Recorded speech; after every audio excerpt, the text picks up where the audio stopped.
You're listening to the Cantina Cast, your home for thought-provoking Star Wars talk. Join Albert and Jonesy in breaking down the latest news, trailers, movies, and of course, your favorite characters from a galaxy far, far away.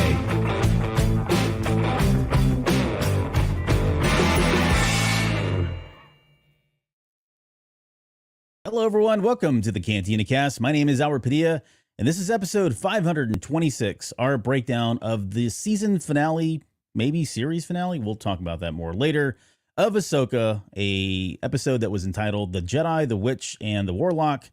I'm so glad I didn't say the Witch, the Lion, the Wardrobe, because or whatever that we were worried that I was going to say that coming on the air, and I didn't. But yeah, so we're here. We're at the very end. It's over. And we're going to get into all of our thoughts, our feelings, first impressions, second impressions, third impressions about how we felt about the finale. Maybe spend a little bit of time talking about the series as a whole, but we're going to save that for a Patreon show coming up. And to help me do all this, of course, is none other than Jonesy. Jonesy, welcome to the show. How are you doing tonight? I love you so much. You said Warlock. Did I? Instead of Warlord. It's Warlord. Darn it. Ugh, curses. Let's just start for this over from the beginning, shall we? You try so hard sometimes. And it's so, for those that to pull back the curtain, like doing the intro, man, it's a thankless task and it is not easy to do. It's not easy to do. Like there's a lot of awkwardness goes into it. And so, but you do it week in and week out is pretty amazing. So you get a pass from me, but you could practice so many times. And then when the time comes, you think you got it. And you're like, man, I nailed it. And you go back and listen to the audio. Like when you're editing, you're like, oh man, no, I totally screwed it. Well, the truth is I never practice these. They're always like last minute, right before I come on the air. I was just worried that I was going to, utter something completely wrong other than the title, which I ended up doing anyway. So whatever. How are you, man? I'm doing well, man. And I like this. Every time we come on, I seem like I'm laughing at you. So it's fantastic. I'm laughing with you. You're just not laughing yet. Exactly. Yeah. We're laughing together. Thank you. Together. But something I never laugh at, Albert, are our new Patreon subscribers. Yeah, there's been like an influx. I don't know what happened here. What did we sell? We sell something here? Well, we didn't sell anything. People wanted to join us. And so, we have 3 new subscribers just in the last week. So a huge thank you to our new This Is The Way tier members, Ty and Claire. Welcome. We hope you're enjoying all the content over there. That's kind of the video tiers. And then we have a new one on the We Are All the Republic. We mentioned her on the weekend show, but Daz, welcome. And then she just joined Discord as well. So thank you so much for joining us over there. So very cool. If you're curious about Patreon, cantinacast.com/Patreon. We will get those more of a rotation here pretty soon. Again, with all of the Ahsoka coverage, things have been a little chaotic and these shows have been really, really long. So we appreciate your patience. We will get back to that. We promise. Yeah, for sure. No, and thank you guys for joining. That's so humble, especially this day and age when, we know you have a lot of choices and your money can go a lot of different places. So the fact that you're willing to spend it with us is quite humbling. So thank you so much. Really do appreciate that. It really is. And thanks to our not part of the tribe members, Rob, Mike, Lauren, Dante, Risk, Justin, Jackson, Sharkman, Dan, Daz, Isabella, Uncle Leon, Josh, Jacob, and Reader Reborn. And then, of course, the Delusions of Grandeur members, Rod, CJ, Alex, and Steve. Rod pinged me today and on Patreon. And by the way, if you're on Patreon, go download the new Patreon app. It is completely rebuilt from the ground up, and it is so much better than the piece of trash they had before.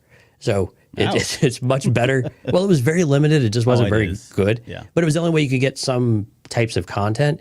But now you have access to community chats over there. The overall design is a lot better. They're adding more features later on, too. So we're looking at exploring some of that. So please go check that out. But yeah, Rod pinged me today, and he told me he was on the last voyage of the Galactic Star Cruiser, the Halcyon, for Disney, which was pretty cool. So I told him, I was like, hey, man, we got to get you on the show and talk about this thing so we can live vicariously through you for an evening. So we're going to see if we can make that happen when he's stateside next. So looking forward to that. So special welcome welcome back to Rod.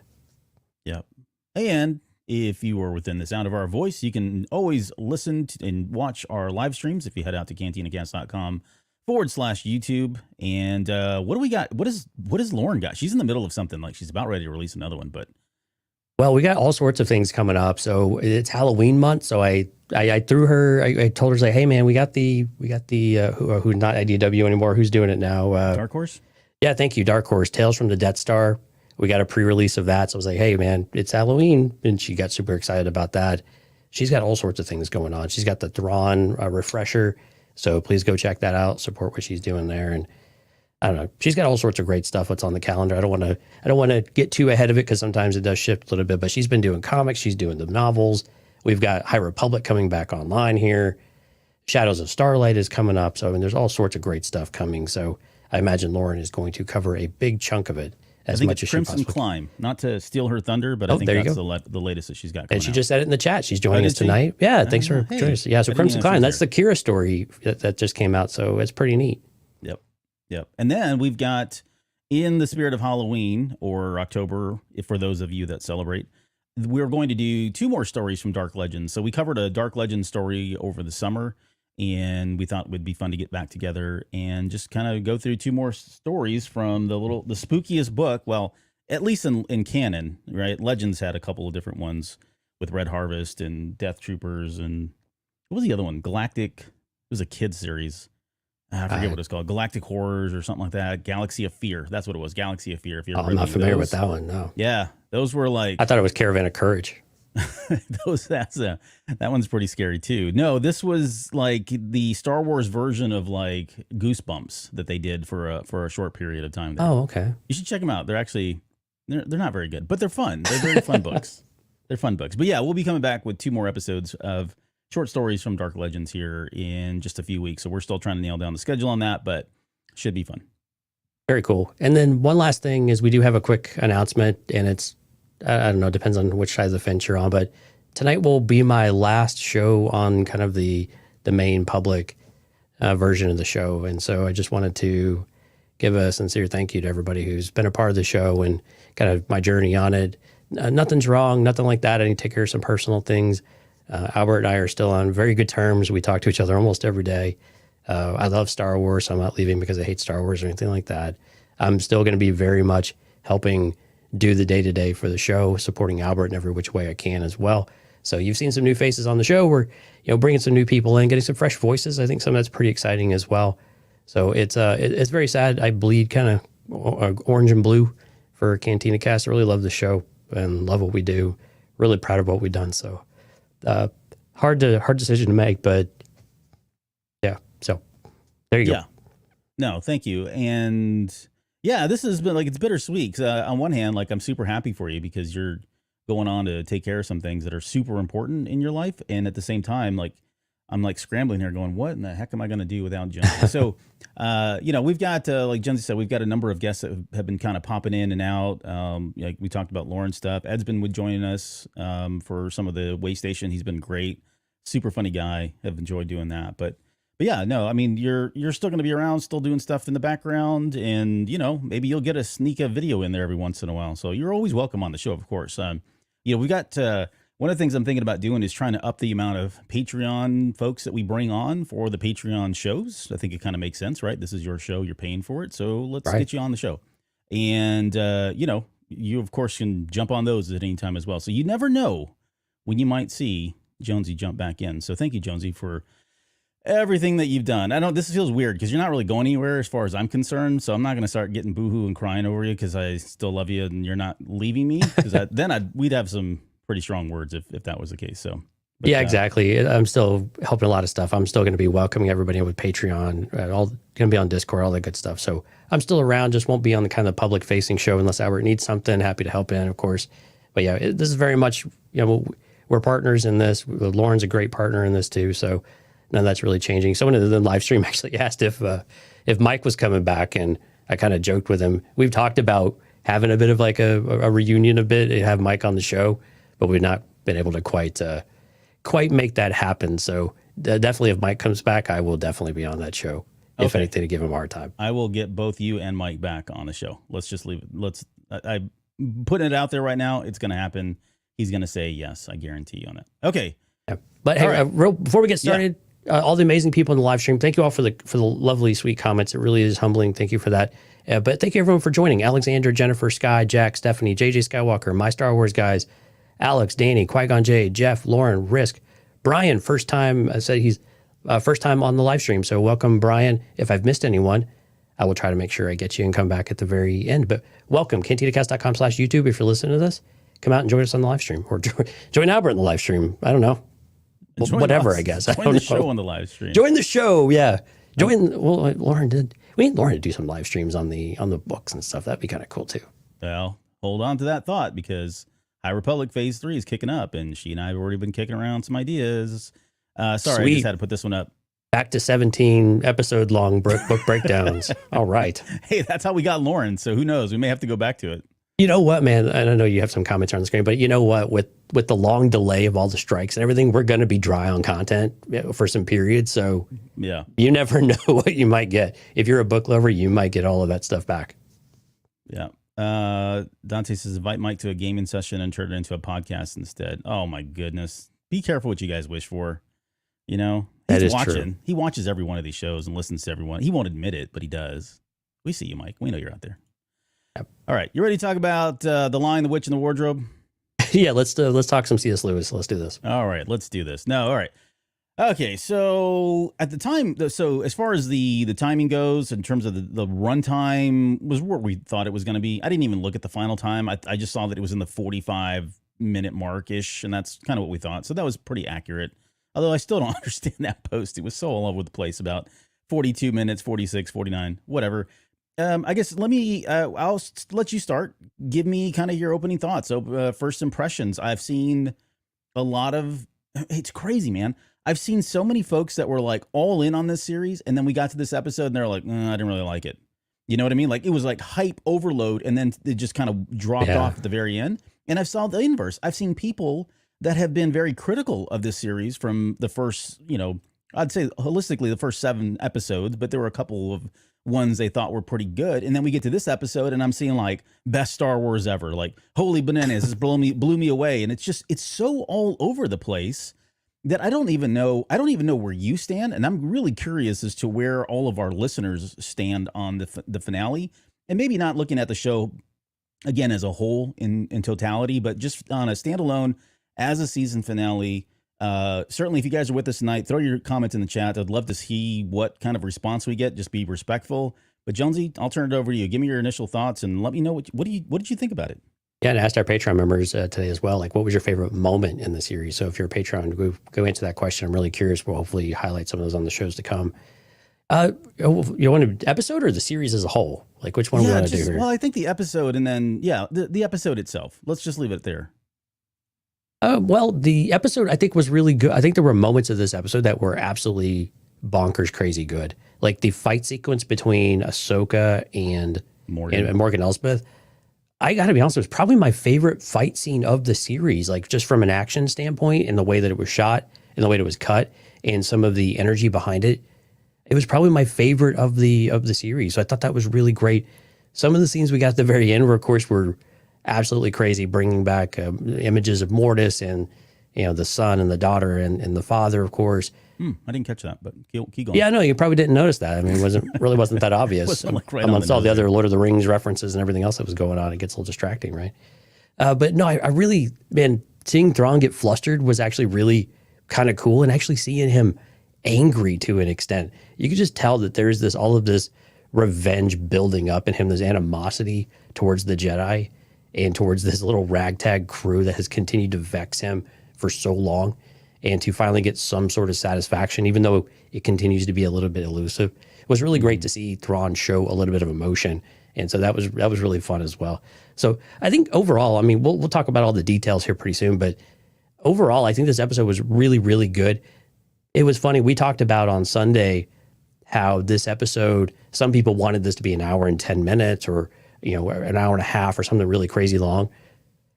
Having seen it now a half dozen times, I kind of almost agree with some of them that this episode probably wouldn't have, it would have been a little more satisfying. So I think this was very much, I think I equated this to Empire Strikes Back, like Act 2, and it pretty much did exactly what we thought it might, right?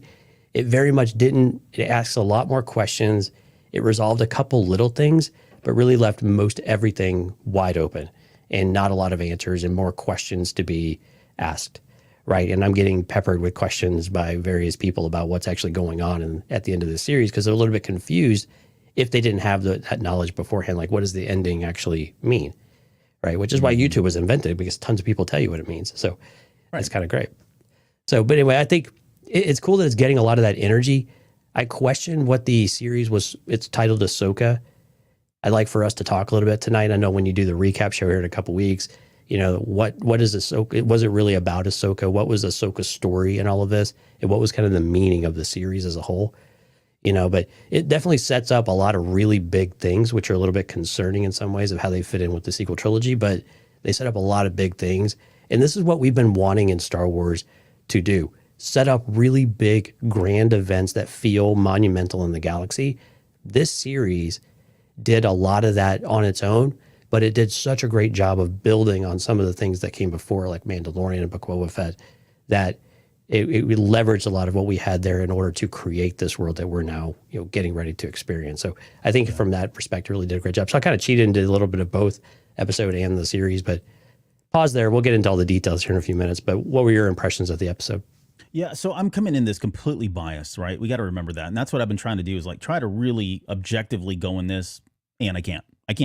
I really love this series, like everything about it. Like I didn't even know that there was an episode that I felt like was okay. Like I just was invested in every single one of the episodes, every single one of the characters, the threads, the plot lines. I'm completely ruined. Again, I say this many times. I've said it many times, but I'm so ruined and broken because of Lost, the television series, that all these loose threads, it's like, hey, whatever, give me more. This is nothing. I can do this all day, right? And I think I get where the criticism is coming from, but if I had to just say it, like I thought, like, and I said this the other day, and I know you were questioning whether or not this was the best. I really think I like this more than Andor, and that's a pretty strong statement because I think if you go back and listen to or watch the shows that we did where I talked about Andor, that was a very personal connection for me for a lot of different reasons that had nothing to do with Star Wars in particular. But there's just something about this episode, being a long-term Rebels fan, having Ezra on screen, Sabine, the whole crew. The writing, Except Zeb. although it's probably what's that? Except Zeb, yeah. In a number of other people, but like the writing itself, I don't even have a problem with it. Like there's a level of suspension of disbelief that kind of goes into this episode, and if you think about it too hard, then I think you're going to find some holes in it. But at the same time, that was probably true of Rebels, and I just never once, I can't even think, I still, even to this day, I've never gone into an episode of Rebels and thought, ooh, that shouldn't have happened because this, that, or the other. I just have never done that. And so it does feel like for me, it's watching live action animated. And I'm not taking anything away from what Dave Filoni did, because I think when you really boil it down, this show really invigorated a lot of people and kind of reignited their love for Star Wars, because at its core, he's writing what we tend to associate with Star Wars, right? Fundamentally as Star Wars. Again, Andor is a whole kind of different thing. It's a different version of Star Wars. And I think both can exist. They're very separate beasts in their own ways. But this one for me personally just resonated so much that I really, really loved this episode.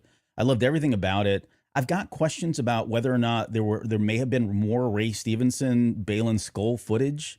Like I was expecting us to start where we saw him end, and having looking off and then maybe going off there. Maybe they're tabling that. Maybe they scrapped it and they're going to use it for something else. Again, I'm not suggesting anything, but I was surprised that we only got that one particular scene with him, and it was all of about 30 seconds at most. Now, it was a pretty powerful scene, and it's going to have everybody talking for months, if not years, at this point. But I have some questions around whether or not there was supposed to be more there. Iman Esfandi, man, making Laredo proud, right? Like that guy. I mean, you think about his acting career, he's only been acting for like 4 or 5 years. He really hasn't been doing a whole lot since.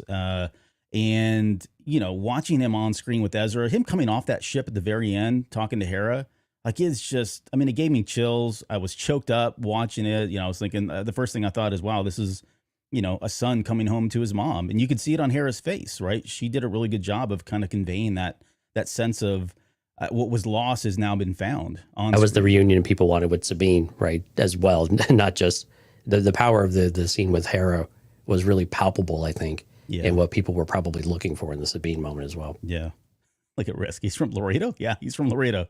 Believe it or not, he's from Laredo. So, Rick Famuyiwa, I thought did a great job directing.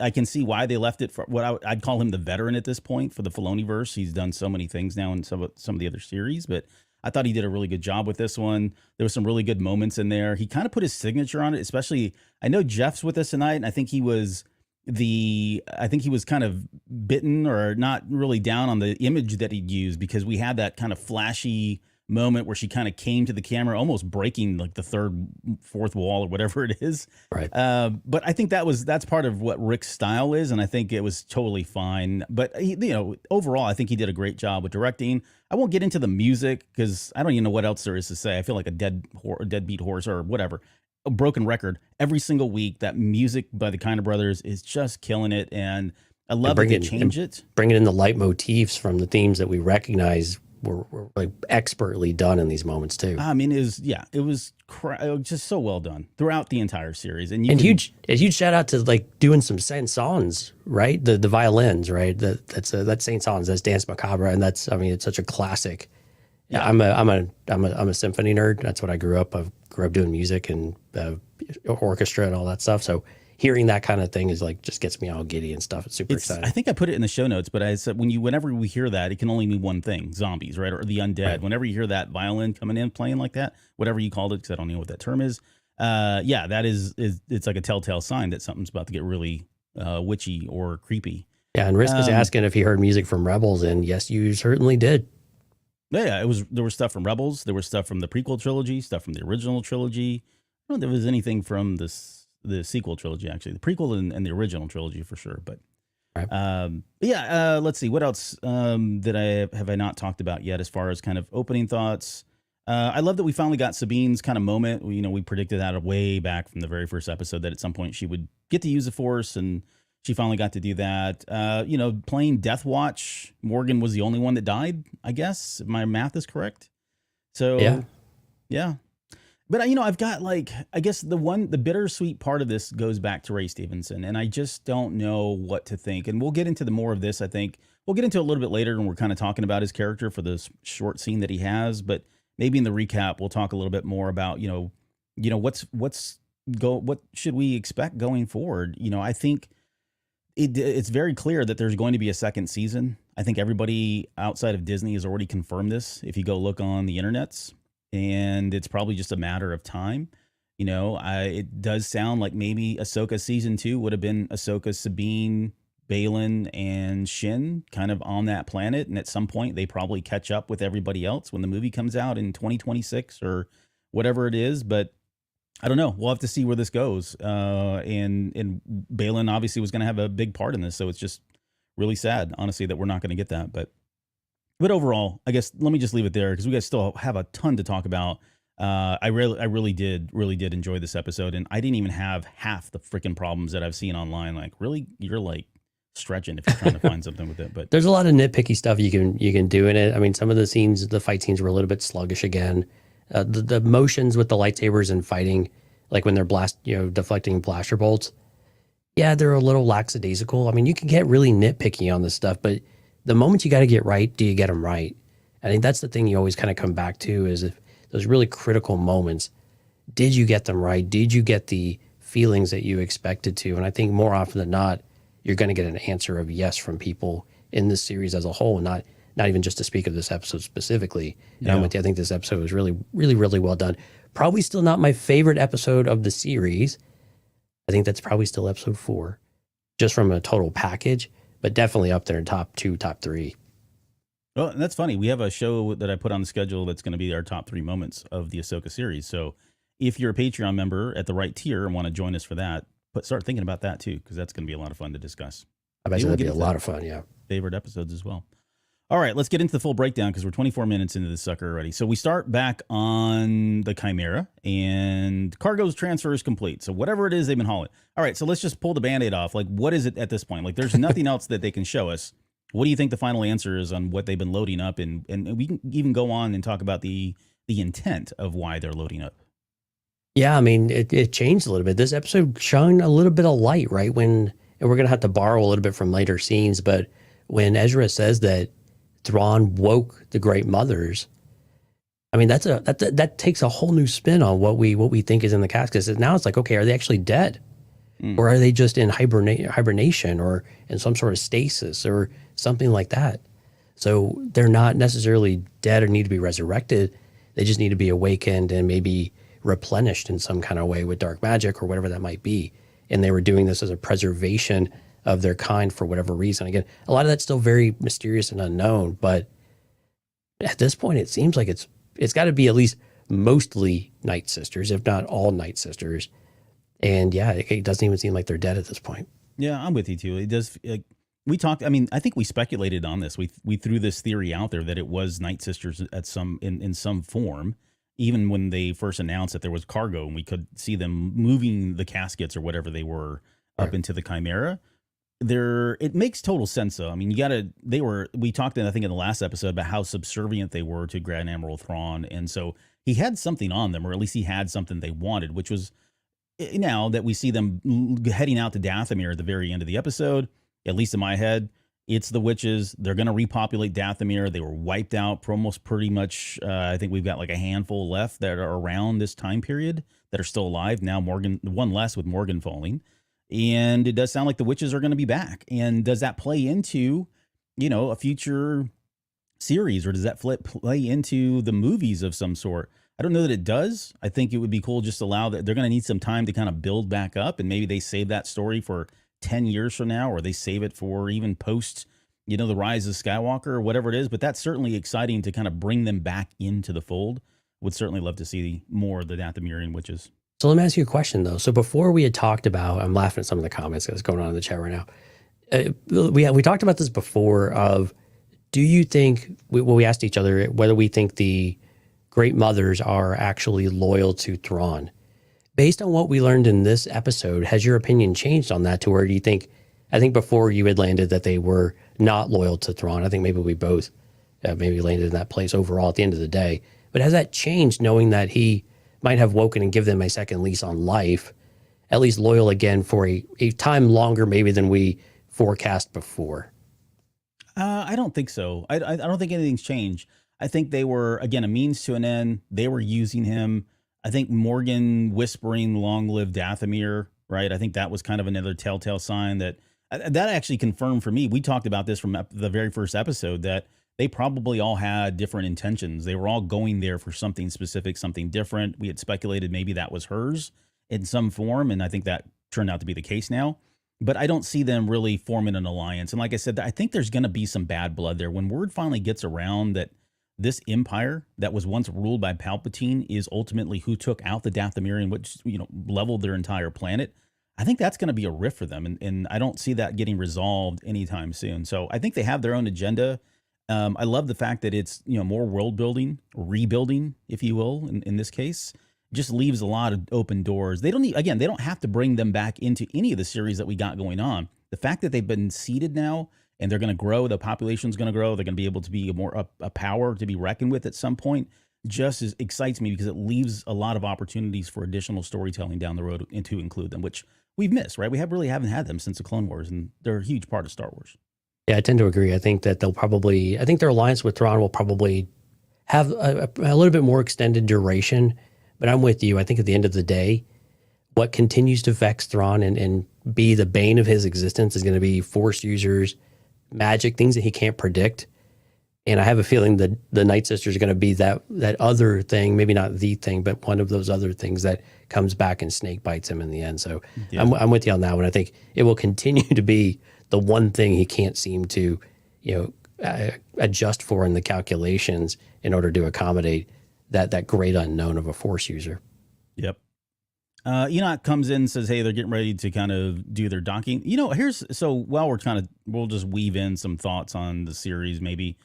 Enoch was a character that I was fully expecting we would see do something other than provide updates, which was kind of what he was relegated to.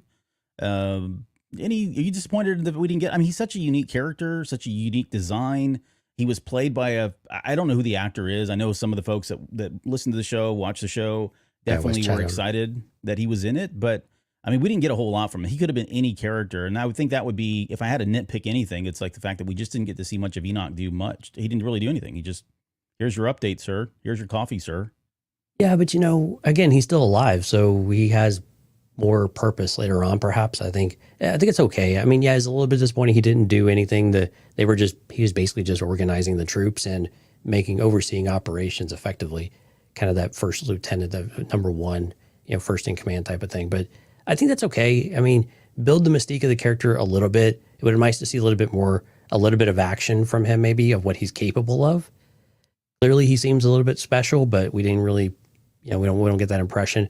But again, he's going to be back, and I have a feeling that he will probably play at least a little bit of a bigger role at some point when he needs to. Kind of like a Rook type of character. He's not Rook in any kind of way, at least not that we know of in that way. So far, yeah. Yeah, and Alex, don't get your hopes up at all. But but again, I think it's under the mask. Yeah, yeah. There's runway for that character though, so maybe a little disappointing. But again, this isn't his story.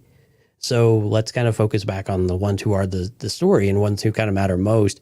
I think Morgan Elsbeth was more important than an Enoch to be able to see what Morgan is capable of. And while we've seen some of that, see what her journey looks like within the context of where they're at right now, especially in this really difficult, really heartbreaking decision she ends up having to make later on. So, I think it was important to really showcase her rather than bring others and showcase them. Yeah.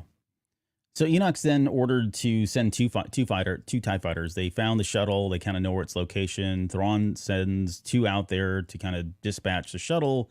And he makes that comment of, I've watched many an Imperial officer make the same assumptions about the rebellion. Even I fell victim to the heroics of a single Jedi. Never again. And, you think about those two lines and you think about all the times the rebels got over on the Empire. But then that last one is very personal to him. That is 100% Ezra and not being able to predict the whales, space whales, or star whales as they were. And I just loved it. I love the reference there. And I know people have been picking at, why didn't he send more? Who cares? He didn't. That's just a story. Okay, Thrawn's alliance.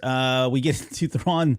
The question I had, we've already kind of talked about this, was whether or not there was a deal to, I'll drop you off at Dathomir, and that certainly is the case. But we then segue directly into what was just mind-blowing to watch on live action, because we got it in the Clone Wars when they did this with your girl. Who's your girl? Asajj, yeah. Yeah, Asajj Ventress, right? They did the same thing to her. This seemed more gruesome. I don't know what it was. Maybe it was just a screaming and all of that, but it was more intense, yeah. She got the gifts of magic. Essentially, she's joined a sorority at this point. She was born again, right? She had that thing about my loyalty, my life. I don't think she was I don't think she thought she was her life. I think she was thinking my life is about to start a brand new, and 8 hours later, it all kind of came crashing to a halt. But Thrawn, I want your thoughts on the whole thing, but I might just quickly, Thrawn throughout that scene, you can see a level of discomfort on his face. Like, man, I don't know if I really know what's going on here. I don't really trust this stuff. It's more craziness that I just can't really wrap my head around. I just loved his look the entire time. I loved the way she looked live action once she had been transformed into, I guess maybe, I wouldn't call her a mother, because she was still referring to the mothers instead of like, us. It was the mother. So, but right. She's definitely been given the gift of magic. And then we end with this blade of Talzin. Now, Talzin had a blade, if I'm recalling correctly. Yeah, the hilt was very different, though. But the hilt was different, yeah, because I don't remember seeing the hilt did not look at all like the one that she wore, that she was using in the Clone Wars. And so Clone Wars was very much more flat, kind of a traditional sword type of hilt. This one was more of almost like a lightsaber hilt of some sorts. Yeah, yeah, and not to bring in legends, but the Sith at one point were using kind of the same thing. They were using blades that looked like the one that she had in the Clone Wars, and they were imbued with Force power, and that allowed them to kind of block and parry lightsabers. That's what it reminded me of. Even this one too, honestly, it kind of reminded me of that. But this, the idea that it was called the Sword of Talzin, I thought, well, maybe it's, Talzin could be just a name. She may come from a long lineage of witches of that family, and they happen to have a sword in their family that is like really powerful, well known, whatever it is, and they summoned it for Morgan Elsbeth. I think people are getting hung up on like, how did she have a sword? Why is it Mother Talzin's sword? That sort of thing. I don't know. You don't need to get lost in the details. And if you're an average Joe kind of watcher, you don't know who the heck they're talking about when they say Talzin. So it's just another sword as far as they're concerned. But your thoughts, I guess, on the indoctrination of Morgan Elsbeth.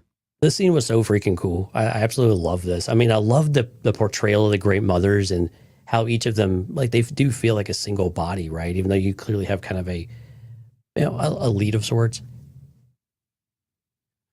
But at the same time, they all do their part in it as well. But no, this was absolutely so cool. I love seeing the transformation of Morgan Elsbeth.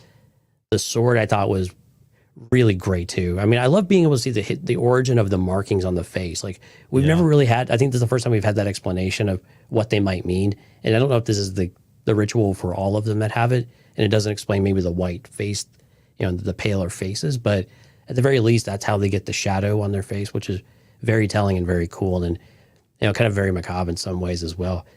I really do love that they brought in the exact language from the Clone Wars. They did it here, and they also did Old Daka's chanting when they resurrect the troopers as well. Yeah. Straight out of Clone Wars. So it's really cool that they did all that and brought that back. That was absolutely perfect. I know that's not maybe known by everybody out there, but anybody that's a Clone Wars nerd like we are, just you hear it and you're like, oh my gosh, that's just so cool to be able to do that. So I just really love this whole sequence, that this was her reward. And you can tell she's a little bit nervous. Morgan Elsbeth is a little bit nervous. She's like, it's a little disbelief, but also what exactly is happening? Does she really know what this transformation looks like, or this transcendence a little bit, right? Her death and rebirth of sorts. And you can kind of tell that she's a little bit nervous. She's really not sure what it might mean, but she's ready in open arms. She's welcomed formally into the sisterhood, at least from this galaxy's perspective, which I thought was really, really neat. Yeah. Yeah. Super heavy on the witch stuff, which is Filoni, again, if you know the personal history behind all this, it's Filoni writing this stuff for his wife, for Anne. Right. She's super into witches. So I can't imagine she was just thrilled to the moon with everything that was written in for this one. Well, it's so cool. And it's such a great way of like representing a different galaxy, that you're really heavy in this. And we've had it before, right? But to have it live action and have it in this context, I think it was a really great counterpoint to what we had, to where the Force itself in this episode, or in this series, the Force and the use of the Force was actually quite subdued, and that magic really did get elevated above the use of the Force in most cases until the very end, really. Yeah.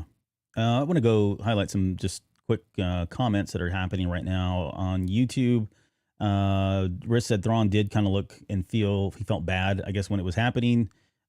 Jeff said Blade of Talzin kicked all kinds of butt, loved it. It just sounds awesome. If you're an average Joe, it works on all fronts. So, yeah. I mean, it's got a cool name, right? The Blade of Talzin. Like, whoa, what does that mean? Talzin. I love the way she like said it too. It's just this, like there was just this revelry that goes with it. Like, sure, the Blade of Talzin. Yeah. I mean, it's like she was presenting it. It was just so, it was perfectly acted. I love these three characters so much. And I can't pronounce their names to save my life, much less remember them. So we'll just call them the Great Mothers. The Great Mothers, yeah. They do have names, but I cannot remember them to save my life. Brian with the beard, who's a Trekkie, and Trekkies are welcome here. I myself am one. So, but Brian says the whole fight scene between Morgan and Ahsoka was great. I know there's some other comments about that. We're going to get into that. I didn't even comment on that, but I'm with you. Like, I thought that was, man, this might have been the best stuff. Might have been the best really fight high sequence. Adrenaline, high energy. It was very well choreographed. I just loved every bit of it. So, but we'll come back to that. Don't worry, we're going to cover it. Okay, and then the way this whole scene ended, before we get the title, with that, again, this is Rick's work here. He's got Thrawn framed in the center. He's got the camera kind of zooming in very slowly, and then he gets the TIE fighters going in the opposite direction, coming at you on the sides. Get out of here. That was just like beauty. I loved it. I loved everything about that shot. Yeah, and you talked about sound design at the beginning of the show. And again, this is one of those scenes in general that you just have layers and layers and layers of sound. And then for the eruption of the growls and the whispers and everything else that's going on, and we didn't talk about this, but what do you think about some of the context from the Great Mothers? Morgan Elsbeth, the one who heard our dreams. Yeah. We talked about the episode title last week was Dreams and Madness. This episode felt like that should have been the title of Dreams and Madness. It felt more appropriate for this episode than it did for the last one, I thought, because this one there was a lot of madness with it, and then there was a lot of relation to dreams and things like that as well. But what do you think about the context of what the Great Mother said? Any different perspective of how they were reaching out to Morgan Elsbeth from what we talked about earlier in the season? Yeah, I think we suspected as much, because when she was hearing it, you could hear the whispers. Like, when the Great Mothers talk, there's their main voice, and then you kind of hear this, slight second delayed voice kind of happening in the background, almost like a demonic voice of sorts. And we could hear some of the whispers that were happening. Those whispers are the same whispers that we heard whenever Maul was on screen at times. We heard it with other Night Sisters during the series, Clone Wars series. And so that kind of just screamed Dathomirian. So I thought that was great. Now, they never explained how they contacted her, and I don't know that we really need to know. We just assumed that Thrawn made contact with them and said, hey, I know one of your kind. Here's her number. Call her up. Get her over here. Let's get out of here kind of thing. And that's probably where it came from. But yeah, I think it probably confirmed a lot of that, at least cemented a lot of that as far as headcanon goes for me personally. Let's see. So we get back to the caravan of crawl. So they're moving like super slow at this point. I have a name for every one of these, by the way. I don't know if you noticed that in the show notes. I did, yeah. Ezra is finally putting together a new lightsaber. So I told everybody, I was like, just wait. Everybody's mad because he didn't use a lightsaber in the last episode. Now people are mad that he created a lightsaber, but they didn't tell him where they got the crystal from. Well, I would imagine she's got a collection of them too. Like, she's got all these components and stuff. I mean, she's got a whole wall. Yeah, she had a wall of lightsabers. Yeah. So, I'm sure she's doing her fair share of collecting this stuff, because if she doesn't, it lands in the hands of, civilians or worse, people, remnants of the Empire, right? Collectors. So I'm sure she's got it. But I think what people were getting hung up on was the fact that they had resigned themselves to, I guess, believing that Ezra was never going to use a lightsaber again. And I'm like, why would you think that? I know he said, this is your lightsaber. No, you take it, you use it kind of thing. That I never took that as like, I'm done with lightsabers. I'm never going back. In fact, I said on the show last week, give it time. He's going to use another lightsaber. I said, I don't know if it's going to be in this series, but he will have another lightsaber. And man, they could not have done more. They could not have given Rebels fans more love than to show him build a lightsaber and use components that were Kanan's to begin with. Although they'd mentioned Caleb, and I want your thoughts on that. He kind of slipped that in very nonchalantly. And I've already had people today ask me, like, who the heck is Caleb, right? I thought his master was Kanan. I'm like, oh, great. Yeah, you're right. I need to explain that. But yeah, I mean, talk about the love fest for Kanan Jarrus. Now there's something very unique, something very special about this lightsaber. It's blue, just like Kanan's was. I just loved everything about that. I'm so glad he's got a lightsaber again. I'm glad he got to use it. He was using it. It makes total sense. And just cherry on top that, it looks like Kanan's. Yeah, it was unexpected. I think we didn't expect to have a lightsaber assembly factory in Ahsoka's T6, right? I think that was probably more the surprise than anything else. But that he created another lightsaber, yeah, I'm with you. It was bound to happen at some point. He is a Jedi, and it's the weapon of a Jedi. He's not casting it out and becoming just a meditative monk or something like that. So, right. But I love the dialogue we get with Hu Yang too. And again, the bit of I think the comparison for Sabine to hear about Kanan and to understand that relationship, and Hu Yang's comments that, the relationship is as challenging as it is meaningful for both the apprentice and the master, right? And for her to hear that and for those things to resonate with her and to spur her into action to where she actually needs to go back and kind of re-engage with Ahsoka. And we'll talk about that, because I don't know if I have a problem. I have some questions about whether they actually learned anything. But I love that Ezra's able to show his appreciation and love for Kanan, and that it is so perfect that, that Hu Yang remembered Caleb, I guess. I'm curious. Yeah. I'm assuming Ahsoka probably told him that he went by Kanan Jarrus later on, right? And that he knew him as Caleb. I don't he said it was a nickname, but it was never explicit. So it came up in the comics, in the Rebels comics. I don't know that it ever was done on screen in the show. Like, I don't think that conversation was ever had or anybody said anything, but it did come up in the comic books. Oh, okay. That's actually the one set of comics I have not read is all the Rebels comics, because there are a lot. This book is staring right at me. Yeah, it's staring right at me. Yeah, well, yeah. You're staring right at me too now. Yeah. I need to do that, I guess. But I mean, I love that we do get that, and that he had the emitter, and it was a little bit funny. And I don't know if you interpreted it this way or not, but he said the emitter was too narrow.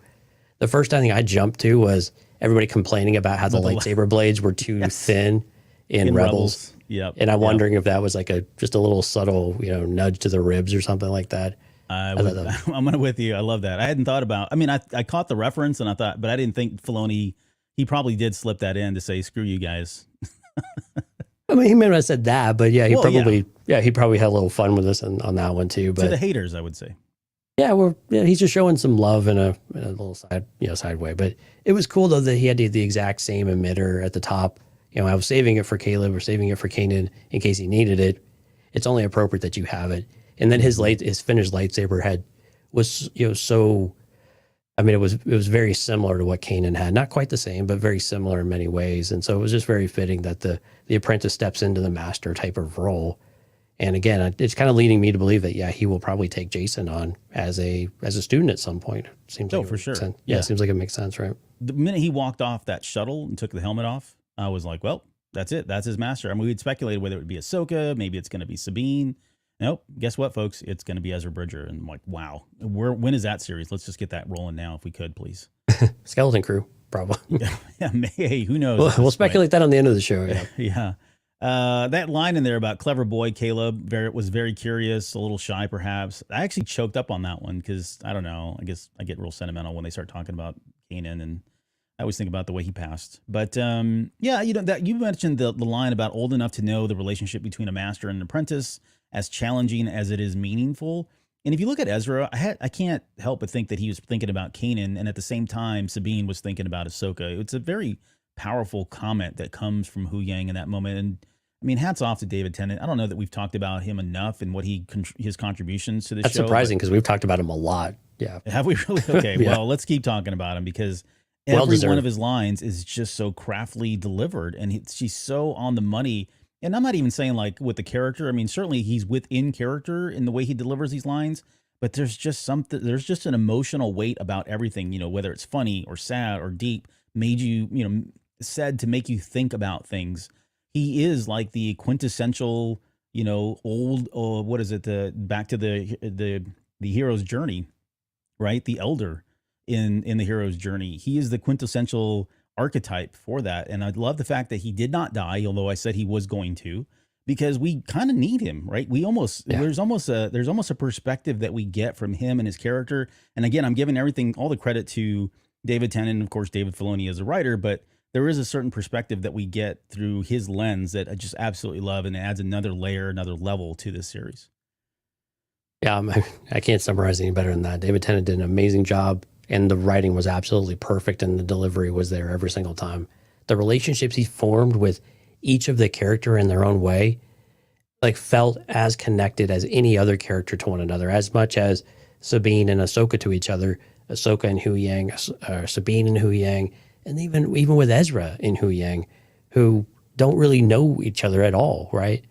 But to instantly have a way of bonding and connecting, it's just amazing combination of writing and delivery. And I mean, kudos to the actors, for doing it in person as well, because that's not an easy task as well to bring those things to life. So really, one of the quiet standout characters that really bridged a lot of these stories together is Hu Yang, kind of the unsung hero of why this series was so successful, I think. Yeah, no, well said. See, you said you couldn't add any more, and you did, because I didn't think about that. I just take a page out of your book, just start talking, something will come out. Stop. Okay, so here's the one that I don't know if I was scratching my head, but I was like, okay, whatever. We finally got the reason why. I guess Ahsoka and Sabine kind of had a falling out. There's some animosity there that was brewing. And in my head, they still had a falling out. We start the series and they seem like really mad at each other. And that could just be simply because Ahsoka said, no, we're done. I'm not training you anymore, and walked away. I think that's kind of what they're alluding to here, right? But there could have been more. But we get the background, the context. It sounds like she was in the process of training her as her Padawan when the Night of Thousand Tears happened. And at that point, she felt very insecure, scared, and rightfully so, given what happened with Anakin Skywalker, right?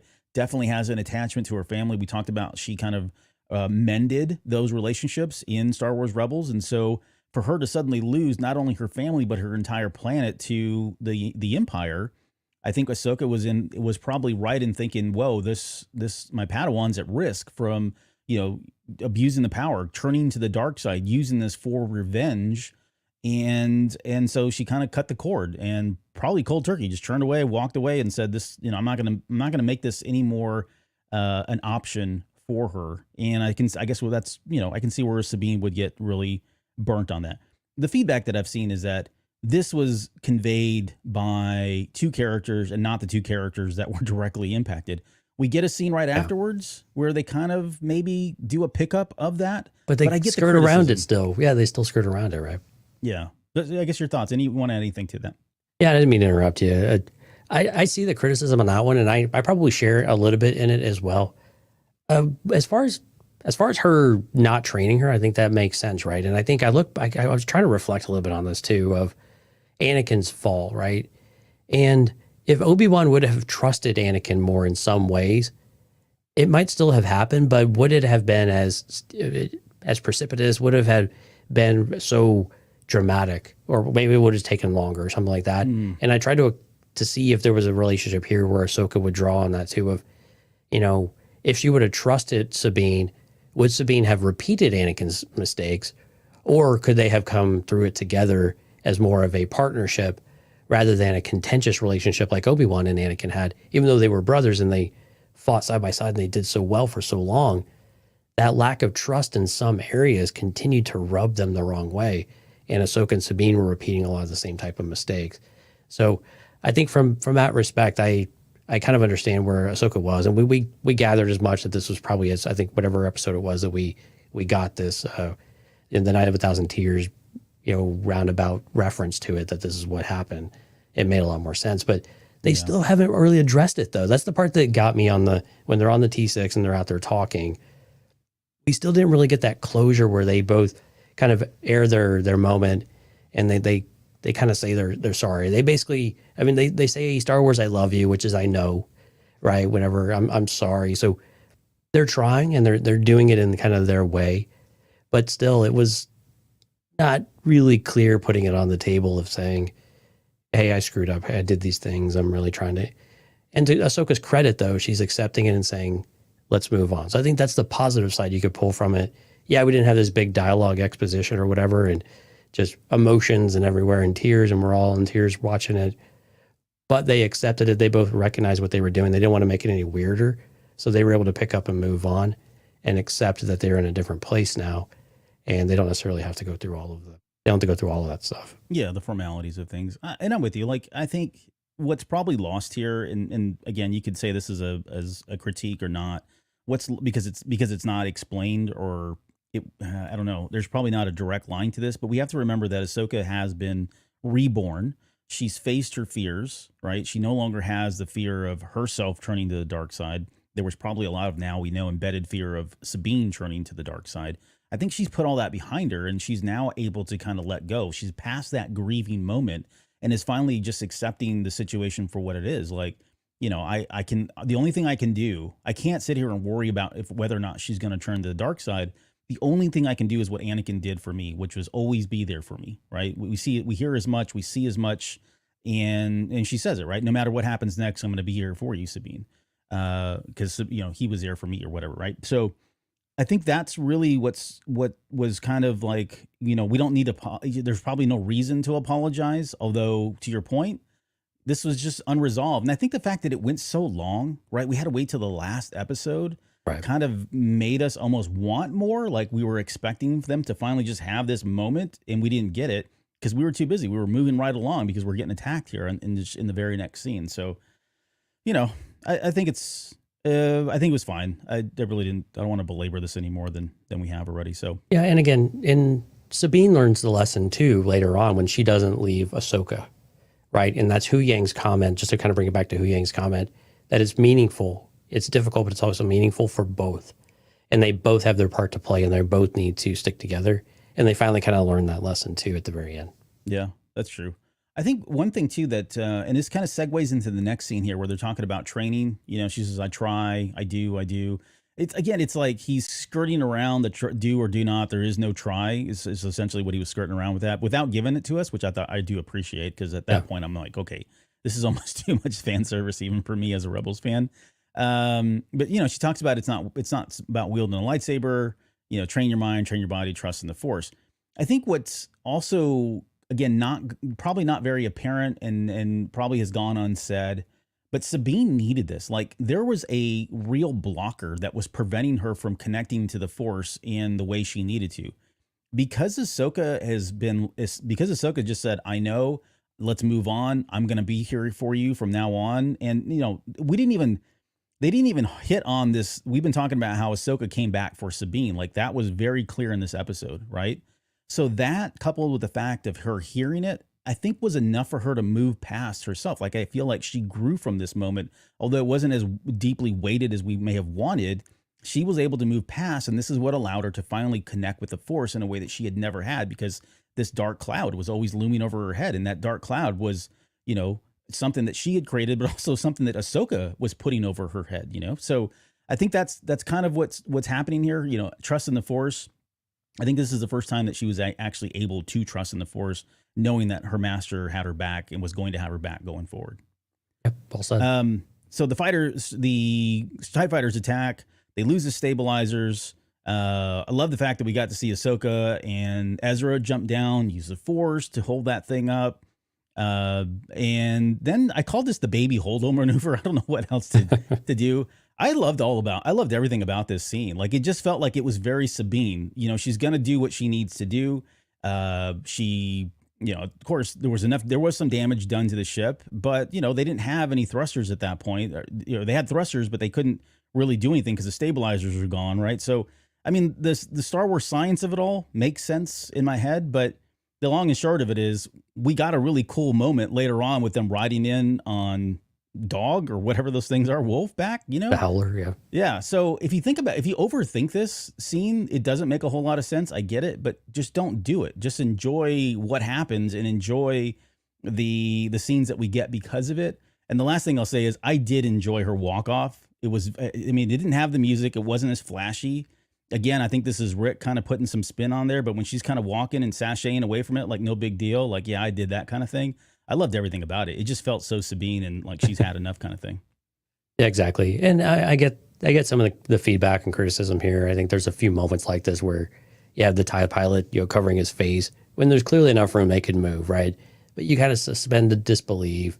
They weren't expecting to be rammed or targeted like that. So whatever. I mean, it kind of is what it is. We need to move the story forward. We don't have time for a dogfight and to get pinned down by TIE fighters, right? We got to move it along. So otherwise, they could have done it, sure, because they've done it a little bit closer, whatever. But, you know, it is what it is. But I'm with you. Sabine's a little walk-off and, you know, that was dealt with. I forgot what the exact quote was. She says, got him. Got him. Which yeah. I laughed. I literally laughed out loud when she said, got him. So I loved it. Yeah, there you go. But, yeah, I mean, we had to move things forward, right? So it works. Yeah. All right, we go to the Night Sister Keep or the castle, whatever they're calling it. He finally gave it a name. What did he call it? I think it was a castle. I don't know. It doesn't matter. But Enoch's report, again, he's all about reporting. Success, you know, it says it was a successful strike on the shuttle. Thrawn says that, yeah, we lost 2 TIE fighters, acceptable losses, you know, again, that's totally fine. But he anticipates, again, he knows that if this were Anakin Skywalker would not give up. He's just going to keep coming. And so, yes, he probably should have just taken off, but I think he did set up at least 3 barriers that they needed to cross in order to get this. It's all storytelling, guys. I mean, if you want a story where they just took off, this show would have been like 20 minutes and you guys would have been complaining that the show was too short, right? So right. Filoni weaves a very kind of tropey thing. They've got 3 obstacles now that they got to get past in order to get to the final villain. This is right out of video games. It's right out of storytelling. It's like 101. It just happens. And so I did love the fact that, you know, they had to stall. They had to wait a little bit longer before they took off. And it gave us arguably some really cool moments with, you know, the 3 phases that we'll get into here in just a little bit. And I got to admit, I felt that way at first. Fortress. Sorry, that's Steph, what it was called. Yeah, Steph came through for you there. Yep. I felt this way a little bit at first, but what I also enjoyed, and I think to your point, it gave us these other moments where you could see, and Lars Mikkelsen did a fantastic job doing this, you could see the frustration and the anger and the resentment, a little of the anxiety, right? That need, that thirst for revenge of what that, you know, he finally wants to overcome and beat these guys, right? The one thing that he just can't quite seem to figure out consistently, right? And he wants that really badly. And you can finally see some of the cracks in that stoic kind of behavior, right? Or there's that just, you know, blank face. All of a sudden there's emotion, there's hesitation, there's a sneer, there's a quiver in his lip, right? Of anger and frustration. And so you start to see those things come through. that's what that afforded us in this. So when I thought through that a little bit more, I was like, man, I'm really glad we got that, because I want to see the cracks in Thrawn's armor sometimes and watch him recompose himself and readjust and then come back to the Thrawn that we know. And I think that makes it for a much more compelling character, and it gives a lot more depth to Thrawn than what we had in the Rebel series that we get a little bit more of in the books. So it was really nice to be able to see some of that on screen where we don't normally have that opportunity, and we didn't get that in Rebels for the most part. Yeah, you're right. I mean, he was almost too stoic in Rebels, but I always just chalk that up to, it's a cartoon, and they're taking some creative liberties with them. But you're right. This is more. I don't know if I would say it's in line with his character in the books, but it definitely, he's more humanized, if that's the right. He's more Chisonized than he ever has been, and I think that's a good thing. Well, you see him deal more with adversity without the structure of the Empire around him, and you see him like he's in the wild as well, and so you get just a slightly wilder version of Thrawn.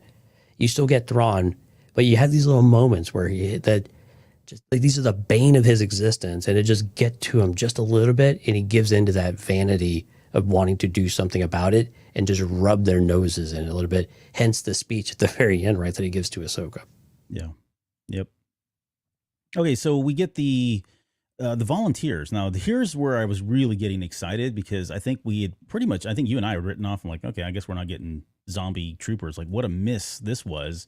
Wow, were we mistaken? Thankfully, we were mistaken. I love this. The fact that you had volunteers, like these guys were willing to just give their life up and trust in the Great Mothers, right? The blessings of the Great Mothers were going to, I mean, I don't know did anybody debrief them? Did they say, hey, look, if you die, we're going to bring you back as zombies, but don't worry, that's completely curable. We'll just get you on back to tank, and you'll be, back to normal in no time. I think, because that's a lie.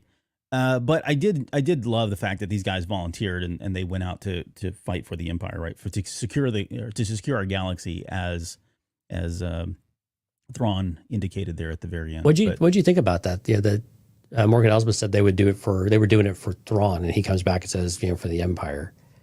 What'd you think about that? Did you think he actually bought into that, or was he just saying it because that was what he wanted to get the point to get across? Or do you think some of that vanity is getting in because they were cheering Thrawn just a few episodes ago, right? And he seemed to be okay with that. Yeah, it's a really good question, honestly. And I think I don't have a good answer, because on one hand, I can see where his loyalty is to the Empire.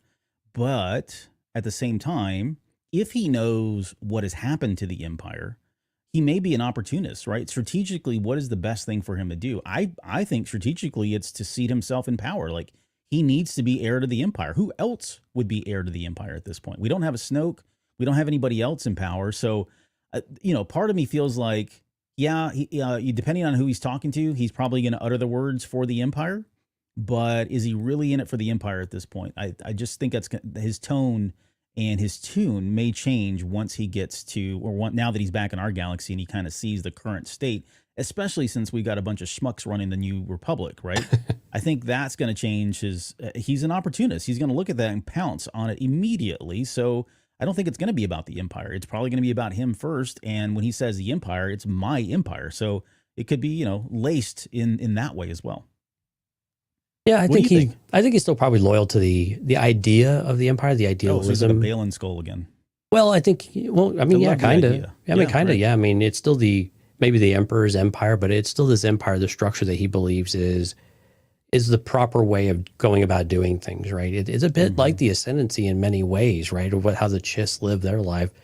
Very hierarchical, very rigid in some ways. The families have what they're good at and what they do, and that's kind of and there's a lot of infighting and everything that goes with it. So the Empire is very much, relatable to him in that kind of way. So I think that kind of feels right. And again, I think he's been indoctrinated. He views these agents of chaos, not of liberty, right? And so his idealism is more to control that and to, protect what is defined and what is rightfully theirs and what he was indoctrinated into. And indoctrinated is probably not quite the right word, but hopefully you get kind of where I'm going with that. But so I think he probably does. But I do agree with you, though, that he will be logical about that. And he's the one to lead that, at least from a militaristic standpoint, at the very least. Governor type of relation, personality, maybe not, but from the military aspect of things, absolutely. Yeah. In the comments, Music Train said for the Empire, Jeff says for Dathomir. Steph says it seems like Thrawn is the only one who cares about the Empire. That may be true. We'll see. I think when he gets to the Shadow Council again, we'll have to see. I just have a feeling he could go either way at this point. I don't know that he's got his heart set on anything yet until he's assessed the situation. That's what I would do, anyways. Yeah, and to your point there, real quick. Yeah, I mean, to Stephanie's point, I think some of it you see that though. You still see the typical Empire, fighting for resources, fighting for what's due to them, not necessarily for the greater good, if you will. Mm-hmm. Oh wow, look at nice way to work that in there. Dante says, I don't think he bought into it, more saying it to not sound too haughty. Yeah, that might be the case too. Yeah, and Briss says, yeah, I think his plan is to be the Empire. He's going to take his seat as heir to the Empire. He's going to join the Foundation. Maybe. He is Empire. Yeah. All right. 99% of the listeners have no idea what reference I just gave, but that's all right. The Ahsoka, Sabine, Ezra get on the wolves. They ride out. I loved everything about these scenes here. Hu Yang's got his little pit crew there. I thought that was cute. The Noti, I thought, did a really good job, and it looks like we're going to get a lot more of them if we ever get a season 2, because these are, who they're stuck with. They're the Ewoks of this series and of this era.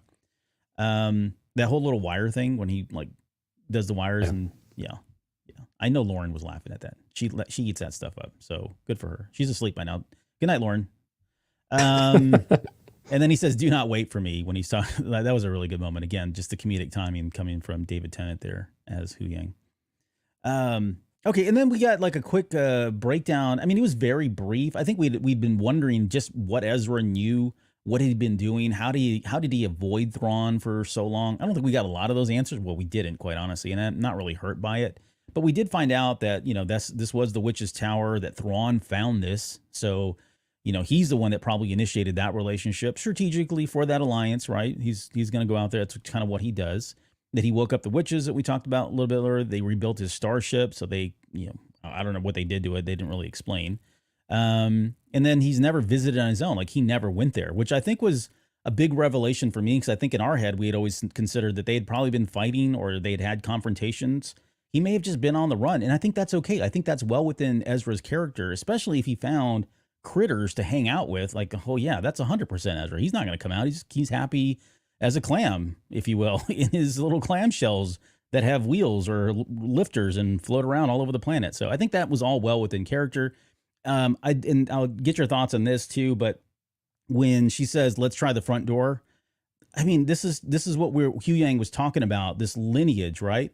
Yes, it sounds like Anakin, but that's actually Kenobi, right? Spring the Trap, right? That's exactly where that came from. It was just a different way of saying it. So very much in character for Ahsoka to go through the front door, as dangerous and precarious as it may be. That's exactly what she would do, because it's exactly what Anakin do, because that's exactly what Kenobi would do. And there's no time to do anything else. You don't have time to sneak. You don't have time to do anything else. You might as well just go straight ahead. But actually, it's really weird. She said, let's try the front door. And the first thing I had was Obi-Wan Kenobi in Attack of the Clones. Where are you going, Master? I'm going to go get a drink. Right. It just kind of felt that same kind of vibe. But yeah, I thought it would make the most sense. And I'm with you. I think that Ezra and Thrawn parted ways, and Ezra did his best to avoid them because it wasn't safe.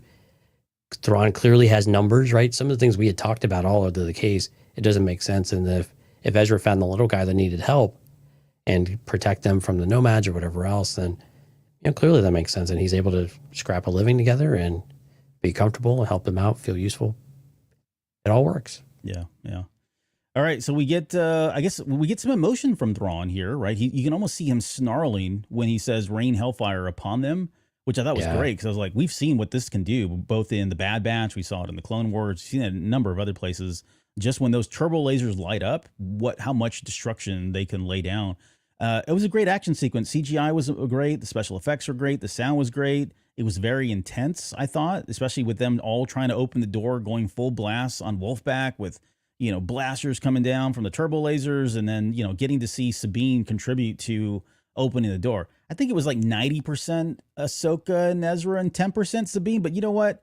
She was a team player, and her contributions have not gone unnoticed. So thank you, Sabine, for chiming in. This was also the moment where I felt like this episode started to gain momentum, and the intensity started to really ramp up for the rest of the episode as well. which I really thought was a lot of fun. You want that, you want to feel like you're slowly getting closer to the edge of your seat the longer that the episode goes on. And I think this really started to accomplish that. You started to really ramp the stakes up at this point. And you're right, this sequence was really good. And I think with Ahsoka, it's about getting Sabine involved. And now, granted, she protects Sabine here in just in a scene or two when they're facing them, and she tells her to pull her blasters out because she's struggling. But again, she's keeping her involved, keeping her included in order to give her that confidence that I do believe in you, even though if you're not sure you believe in yourself, you're going to keep doing it. You're not going to keep trying. You're going to keep doing it. It wasn't try to help Ezra. It's help Ezra and do your part. Yeah, exactly. The night troopers finally are sent down there. They arrive. I think the criticism around the lightsaber wielding and stuff, because it's live action and it's television. I think we talked about this when we were talking about some of the choreography. It's never going to be as fast as it was in Clone Wars or in Star Wars Rebels. Right. It just moved too quick, right?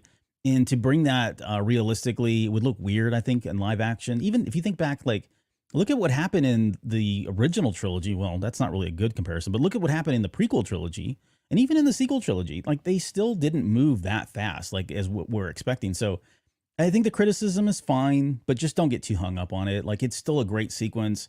The whole point of that was really to kind of show 3 freaking Jedi, 2.5, whatever it is, all together, fighting together back to back. It's a reunion of sorts. They've got stormtroopers. We got to see Sabine, Ahsoka calling the shots. I mean, she's quarterbacking the entire thing, realizing that Sabine really probably was doing okay, but she would have been more, she just wasn't there yet and would have been much more effective using the blasters. And so she tells her, get to your blasters.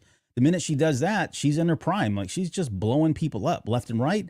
And then we got to see Ahsoka, and Ezra are using the Force. I mean, he's Force pushing and pulling. And then we got that one shot that we used here, which I really did love. I love the fact that, again, that's why I picked it, because I thought it was a great pose and it was just super cool. I'm sorry, Jeff. I'm sorry. I know you didn't like this one, but I did kind of like it because it's just that hell yeah kind of moment when it happened and the way it just ended. And you think, like, wow, look at that. He took all these guys out, although they're stormtroopers, so not that big of a deal, but they took all these guys out in a really quick amount of time. And then we get the violins coming in, right? And then we get the zombies, and I'm like, oh man, here we go. Here, finally, we're going to get the reanimated ones. And I love when she's like, this is new, and I think it's Sabine that says, lucky us. Like, great. Right. We would be the ones that would have to feel something new in this way. But what do you think? And it was nuts too, like with the hand that like snapped around. It was very zombie Walking Dead, just, Night of the Living Dead type of thing, right? Like you would see in any horror movie. It was really interesting to see kind of horror come to life on the screen, even if just for a fleeting few scenes here or a few moments later on, maybe with the Death Trooper too, was pretty wicked. But yeah, I thought this was, I mean, again, I think some of the criticism I think it's more the way that it was shot that makes things look slower because people are only so fast.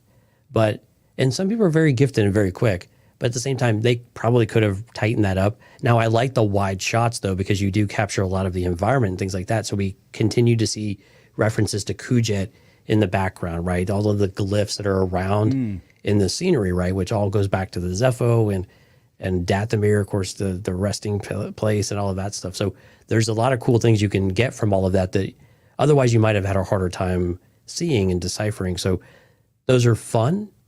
We'll see how much that actually gets, fleshed out later on, so to speak.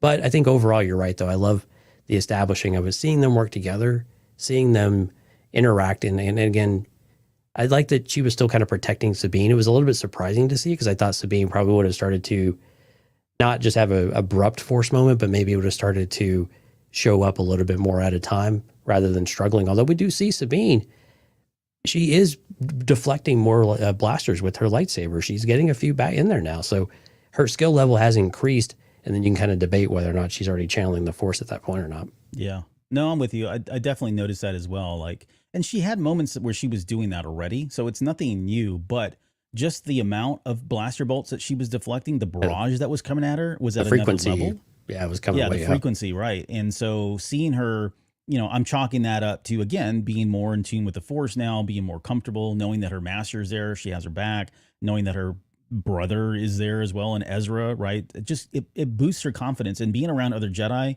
again, nothing canon, nothing in even Legends, unless you want to call it, what was the battle tactics, or what is it, the one that what's her name would use. Yeah, I forget what it's called. The battle discipline thing, right? Where she's able to, like, something like an Avar Chris kind of thing, right? Where the Jedi are able to kind of enhance the abilities of other Jedi around them. Right. Who knows? Maybe that was kind of feeding into Sabine as well, because she was doing some things. A battle meld? Yeah. Battle meditation, I think, is what it was. Yeah, they called it various things. Who cares? I think they called it various things in Legends. Yeah. But the point is, I think, you could chalk it up to a number of these things, if not some combination thereof, of why she was kind of, stepping up her game a little bit when it came to the Force.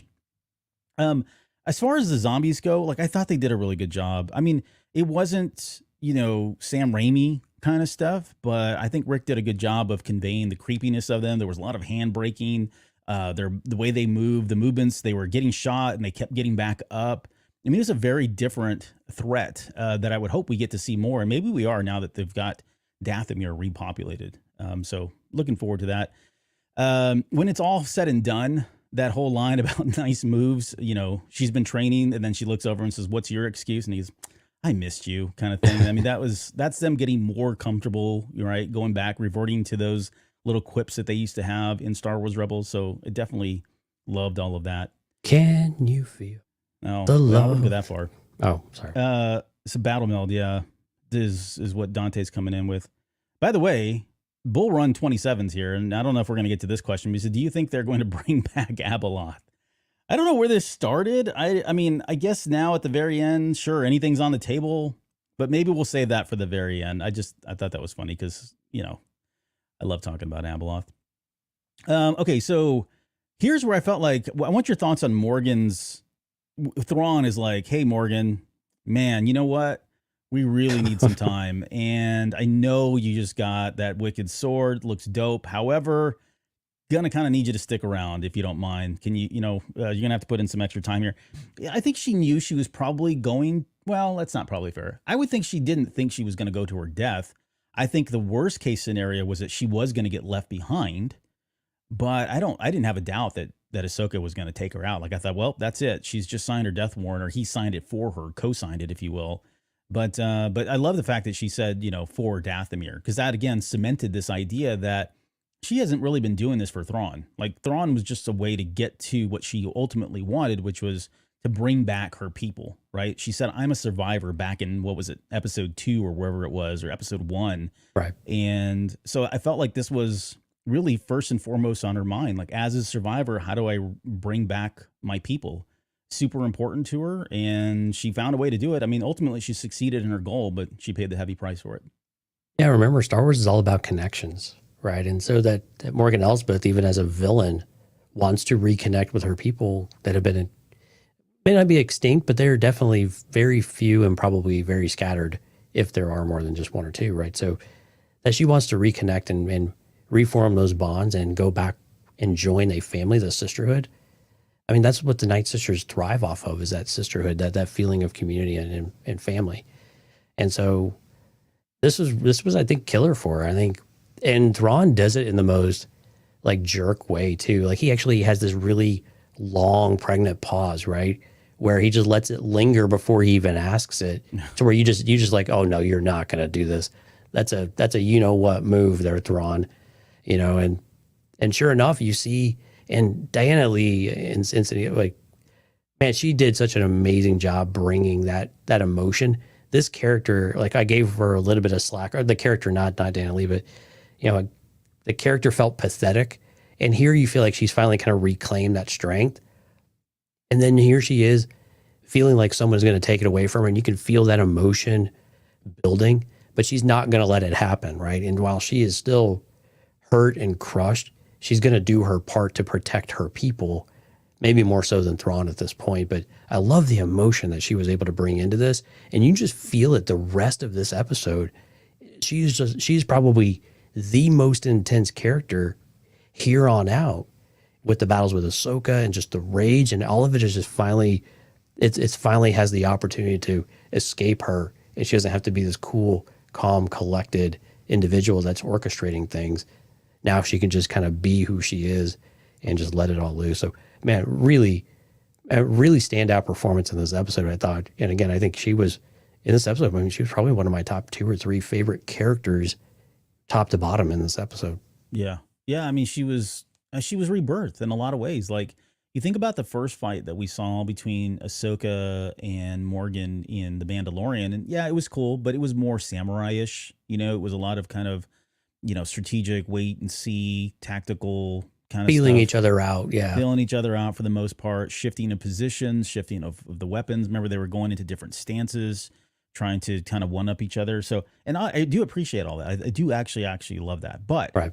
the fact that we got them going just full throttle here, and somebody like, Diana Lee with her martial arts expertise, like, I don't know for a fact that wasn't her and it wasn't some stunt double, but I would not put it past that having been her 100%, because this is what she does. I mean, she's a very skilled martial artist, and there was just something very unique about her fighting style. Like, it's different. It was different. If you go back and watch those scenes and slow them down, the way that she was low to the ground and kind of spinning really low, using her feet, kind of kicking, the tactics that she was using. We haven't seen anything like that in Star Wars. And so, I mean, I chalk this up to like Night Sister combat. Maybe it's something else that we just haven't seen to that level, but I did love it. I mean, I loved everything about these fight scenes. I thought they were some of the best that we've seen live action. We've had some really good ones, especially when you fold in the movies in some of those action sequences. But I thought they did a great job on this one. Like, I was glued watching all of these sequences, and we were cutting back and forth. And when we would cut away, I'd like, crap, I wanted to see more. Like, it didn't feel like it was enough, but what I did get, I was pretty satisfied with. So, I mean, kudos to her for the performance. It sucks that we lost her character, honestly, as much as I knew she was probably going to bite it. It's kind of bittersweet, because I think she finally came into her own and she had this new life. And, again, she did what she set out to do, which was ensure the survival of her race and her people. But again, paid the heavy price going to Ahsoka. That whole way Ahsoka took her out too, I thought was pretty dope. The way she, took the saber down, pulled it out of her, and then gave her a double slice, and you could see the cuts. One was blue, one was green. Right? It was just perfect the way that she finally fell. So I mean, she went down like a warrior, kind of. Yeah, kind of a similar move she used on Anakin in the World Between Worlds. Yeah, I didn't catch that, so I did like that. Okay, so, and I think I've got other bits and pieces in here, because I think we kind of just jumped ahead to them as far as her dying. It was worthy of jumping to that fight scene, because that fight scene is, again, as I said at the beginning of the show, probably the best one we've seen in the series with her and Ahsoka. It brought the best in Rosario Dawson, and I think their stunt doubles were involved in these as well, but it's so seamless, and the actresses did such a great job as well, bringing it to life. I think they both really poured everything into this fight. So we knew some of the interviews that had been out and published around this, and I think back at Celebration, Diana Lee had said, just look for this fight. It's intense. It's everything you're going to want from it, and I think it delivered. I didn't think it was going to. I thought it was going to be a little bit like we were seeing at the beginning of the episode, but I was very, very wrong, and very pleasantly surprised and happy to be wrong in that one, that it brought out the best of both characters, and they were both so intense. The movements, the way that it was shot. So Rick Famuyiwa was on the money on these sequences as well, and you could just feel that passion and that anger of both of them. Really, just the distance between the two of them, and all of just everything that's built up between the two of them over the last however long this has been going on. This feud, if you will, is just great to have that where they could just let it all out, and they're both not holding back. So we got Death Troopers finally, which I wondered about them, because he had them, right? He had them in Rebels at the very end there. We knew there were some on the Chimera, but I think we finally got, the Death Troopers in Rogue One, and even in the other series. I mean, and let's not even get into why they were speaking common or basic, whatever it is, English in the Rebels, because I've already had that debate to the nth degree with every person so far. But this finally felt like, I think, what we all thought the Death Troopers were, like undead people. And I guess, I don't want to presume this is how your take on it, but is it safe to say that this is really what we finally got to see Death Troopers as they all are? Or is this some special version of Death Trooper that was, have been imbued with dark Night Sister magic of some sort? Because for me, they definitely look like zombies. There was a part there, one of the helmets, I mean, she takes 2 shots and fires them into the head. One got a lightsaber up their chests and just kept coming. So they were definitely undead. They died harder though than the Death Troopers that we've seen in other series, whether movies or animated. So I guess your take on that, and then we can maybe talk about the specifics of the fight between Ezra and Sabine and them. Yeah, and their armor seemed to be modified in some kind of way. I don't know if it was Beskar, but it was something that was definitely resisting blasters and everything else. I mean, the helmet at point blank was taking those shots, of course. That's where we see the undead Death Trooper, if you will. But I think these were probably reanimated or, resurrected, I guess. Maybe not reanimated like we saw with Marok, but resurrected in this case. So I think they were part of the same overall thing that happened. And they were that last line of defense. They were the hardest ones to take out. And basically the only way you could do is to behead them like Ezra ended up doing. But yeah, so that's kind of where I landed with it. But I was really curious about the armor, though, if this was some sort of special plating or something, because it seemed to be very resistant to even lightsabers to an extent. I didn't catch that. I'll have to go back and, I did watch it. I didn't notice that they had deflected some bolts outside of the ones that went through right into the dude's face. Riss says Death Knight Troopers is probably what we can call them now. But I think he's agreeing that there was something special about them. They didn't seem like the typical Death Troopers that we've seen in other series so far.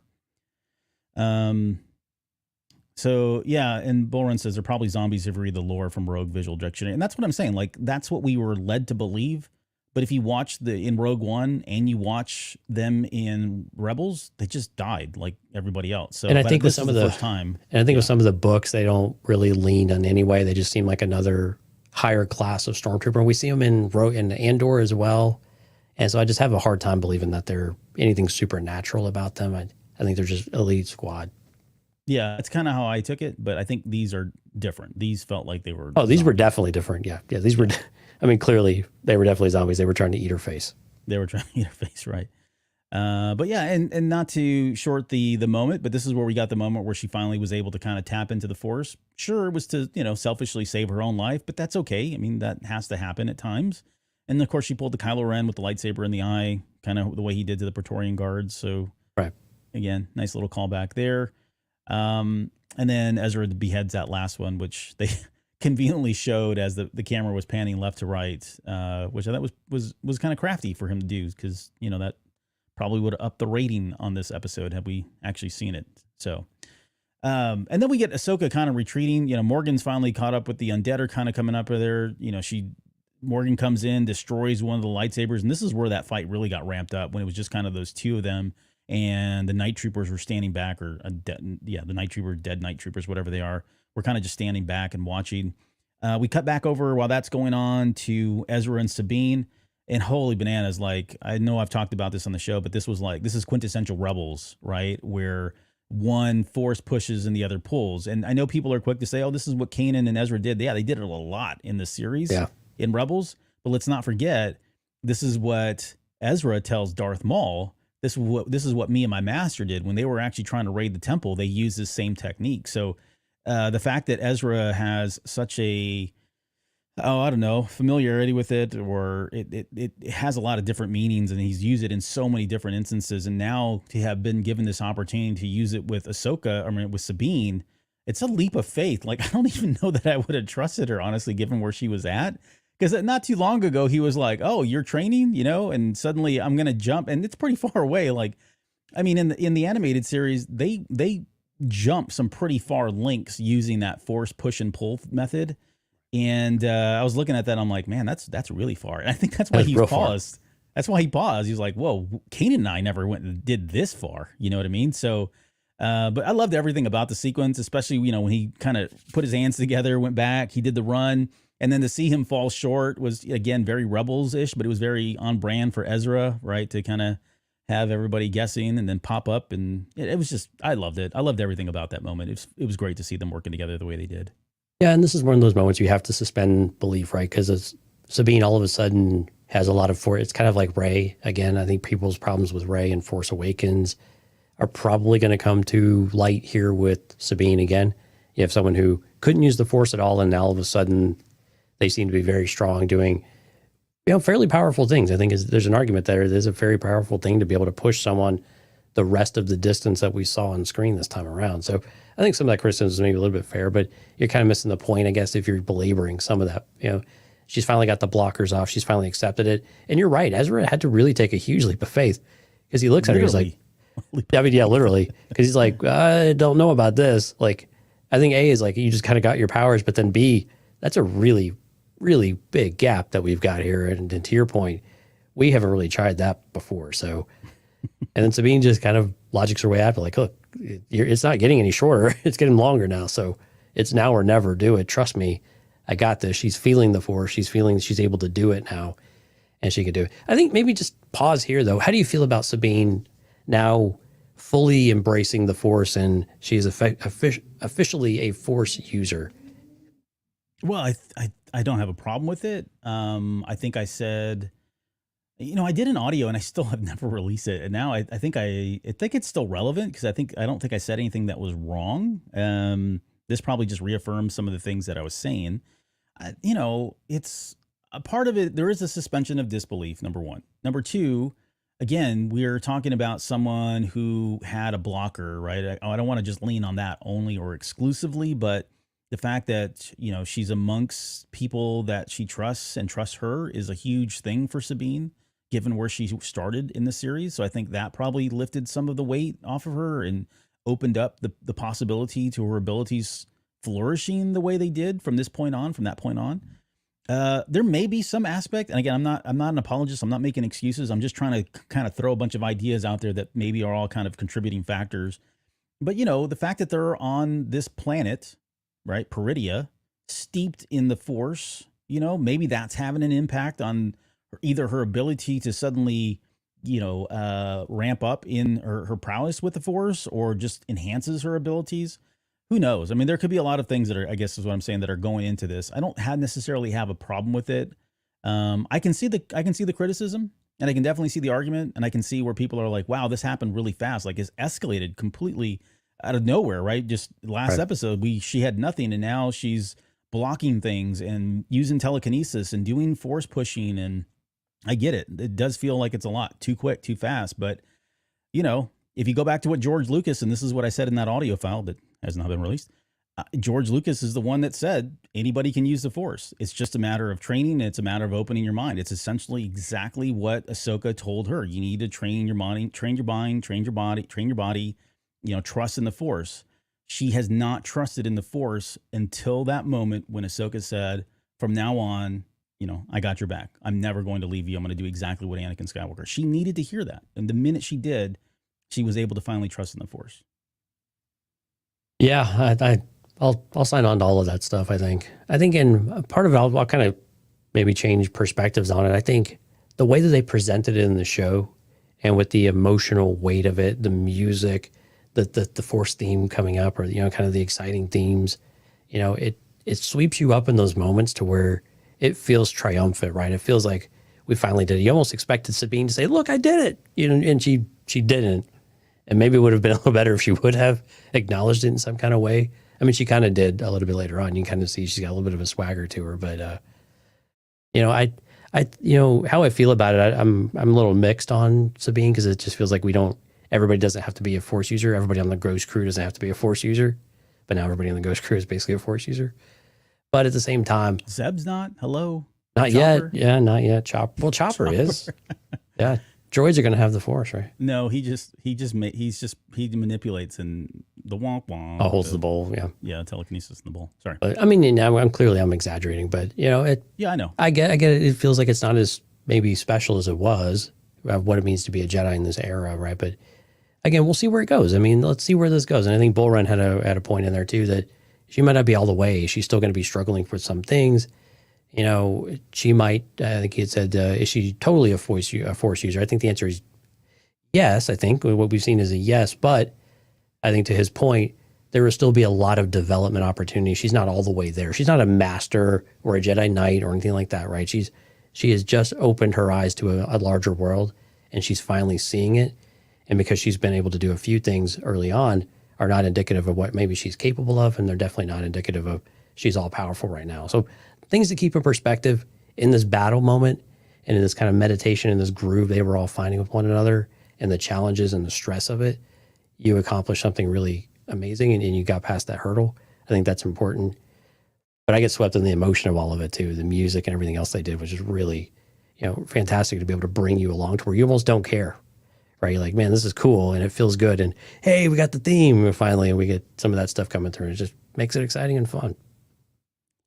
I think Dante's trolling me. He says Zeb used the Force to get to Lyrasan. And then he said from a certain point of view. But okay, hold on. So that was like a one-time thing. No. That was a one-time thing because they were fulfilling a prophecy. That was it. He's not a Force sensitive. Don't even get me started. Although I actually like the idea. He is probably Force sensitive. See? All right. Thanks, Dante. It's Hera. Hera's next. Bull. Look at Bull. She's more like Maz. Dude. Everybody's like Maz. Yeah. Why are you? I don't know if that was. I think he's trolling me too. What's going on in the chat tonight? All right. Where are we? Oh, so Morgan is fighting her and fighting Ahsoka, and then she finally makes that comment about she's gonna be here alone, and then Sabine steps up and like, she's not alone, I'm here, and I loved every moment of it. As cheesy as that was, and as cliche as that was, you knew she didn't go. True to her word, she did. She had a choice, and she had two choices really. Maybe not. I don't know how she would have jumped across anyways, but she had a choice, and she made the right choice this time, which was to stay with her master. And that's what Ahsoka needed. Ahsoka needed to know that she had her back, and she did. So, of course, that leads them to a really cool action sequence where Sabine is taking on all of the night troopers by herself at that point. And, Ahsoka's, this is where she finally has that final battle with Morgan Elsbeth and her dying, which I think we've already kind of talked about as much as we probably need to. Right. And then we get Ezra up at the top there, and they call into was it 757? And this is typical Ezra, right out of Rebels, right? Talking to the Empires. I mean, he knows a lot he knows the codes. I mean, he went to the Academy, if you want to call it that, for a little while too. Let's just be honest. But yeah, I had no doubt in my mind he was going to jump into that armor. As soon as he pulled him away, he's like, well, I've done this before a million times, and I'm going to do it again. I was so hoping that he was going to say, after he did the communicator, like it'd say something like, still got it, because he never really had it. But he actually pulled it off this time. In his head, he always thinks he had it, but he finally got it right this time. Yeah. And then we get the want to get out of here as she looks at her wrist. So she got the word. It does beep, by the way. So it does. That's Hu Yang kind of signaling, letting them know that they're on their way right behind you. I thought it was great. It was another like scene right out of Lord of the Rings, where Gandalf just jumps off the cliff and the moth is there, or whatever that was, and same kind of thing happening here. Oh, see, I had a Back to the Future moment where Marty McFly does it and rises up on the Mandalorian. Oh, yeah. On the Mandalorian? No. The Mandalorian? On the DeLorean. There we go. Yeah, the DeLorean. I got a shirt that says that. I think you bought me that shirt. All right, anyways. I don't know. Yeah. All right. Where are we? Oh, so then we get to Thrawn's bombardment. So, which I thought was, the mothers looked at him like, you SOB, right? This was not part of the plan. But he's like, yeah, just go ahead and burn down the fortress, please. Which they started to do. And as they jump off and land on the T6, and then, Hu Yang's there, saves them all. Again, really cool action sequence. Loved every bit of it. Grey Mother gives Thrawn a bit of a look, too, when he says destroy the fortress, right? Yeah, I mean, and who knows what's still in there? Like, I don't know that they were planning on coming back. Maybe they were. They have nothing to come back to. Maybe they've got another fortress somewhere else. But it did feel like, hey, that was kind of sacrilegious to have done. But Thrawn he's trying to do whatever he needs to do to make sure that he wins, right? He's trying to stay one step ahead of Ahsoka, and so he just keeps throwing this stuff at her, and she keeps rolling with the punches, and he's very appreciative. He says as much a little bit later about how you put up a good fight, kind of thing, but. But again, to my point earlier on, I think where I thought they were more loyal to Thrawn, then you pull something like that and you do a couple of other things, right? And all of a sudden they start pulling back a little bit more from where they were a little bit more in on whatever you were doing and to help you. But now it definitely looks like they will betray him, and that will be the bane. That will be the next thing that gets him that he's unable to predict for and plan for. Jay Price is with us. He hasn't checked in yet. I think those were Purge troopers, not just standard death troopers. So going back to that conversation earlier. Yeah, I heard someone else call them Purge troopers too, but the helmets seem more like death. But yeah, I hadn't had a chance to really zoom in and look and use maybe some AI upscaling to figure that out. You're such an AI guy.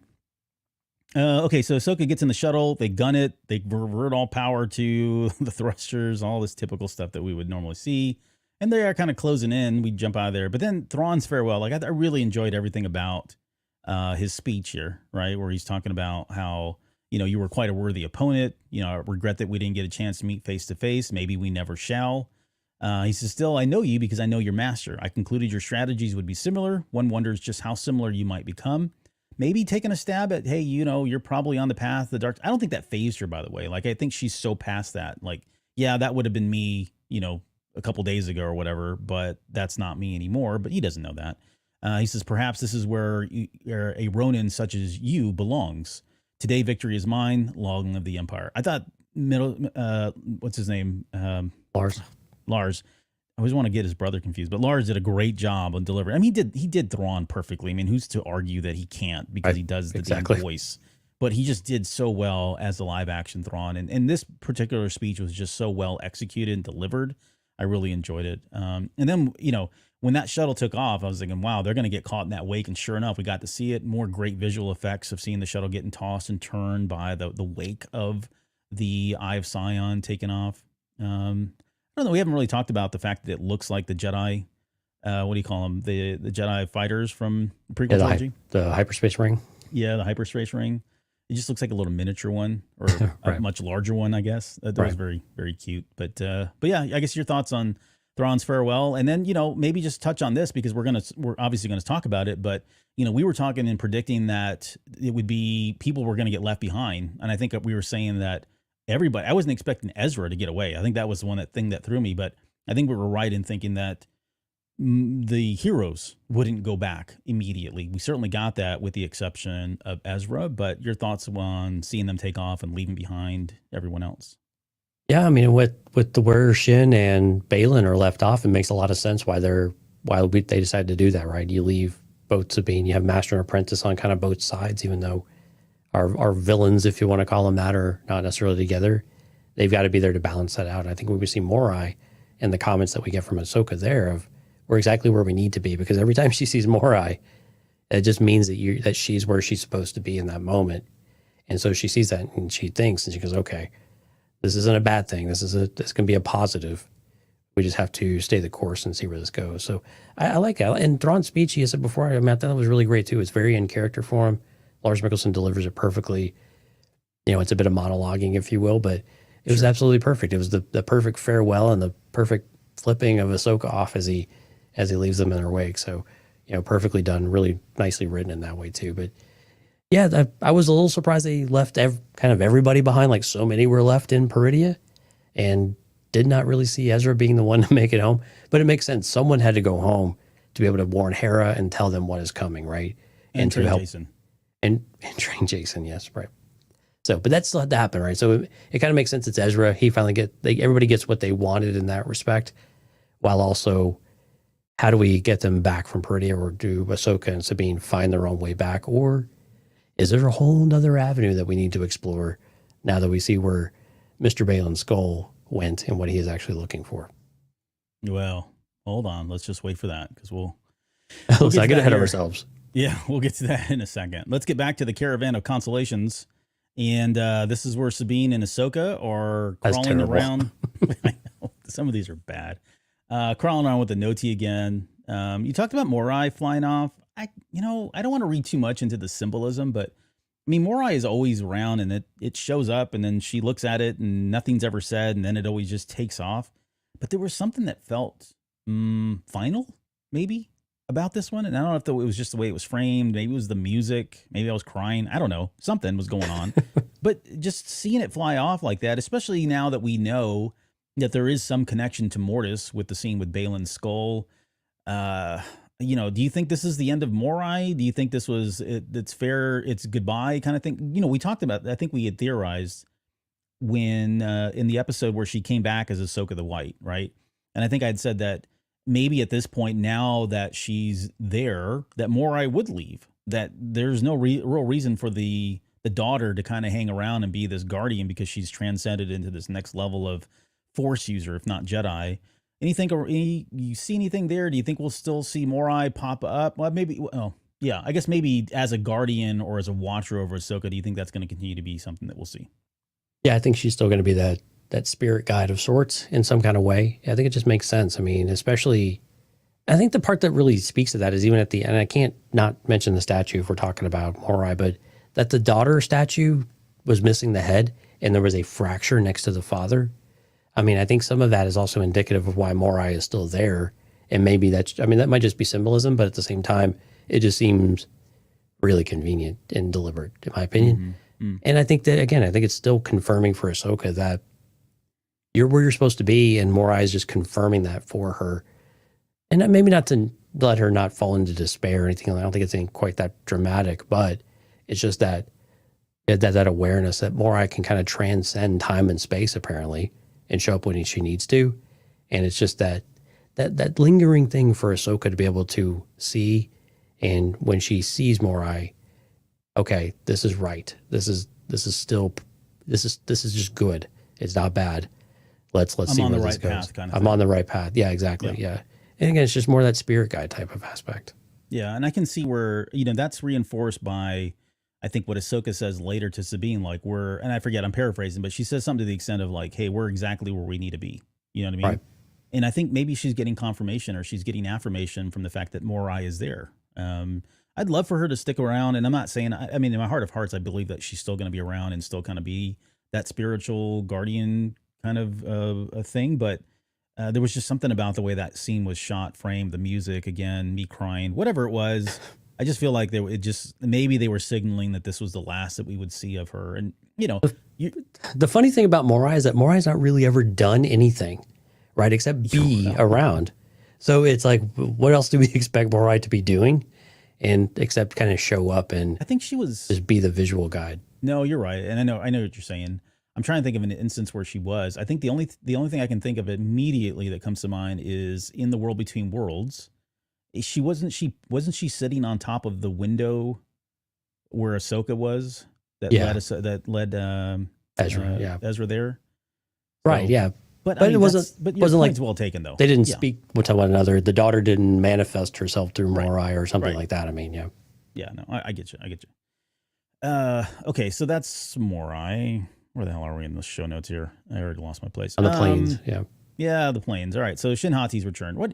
There's not a lot to say here. I think in, Shin, it feels like this is what she was meant to do. She talked about power. She was obsessed with power. She was trying to stick with Thrawn because she wanted to ascend in the ranks, and that for her was power. And so this feels like the natural thing that she would do is kind of go to these nomadic folk and become their leader.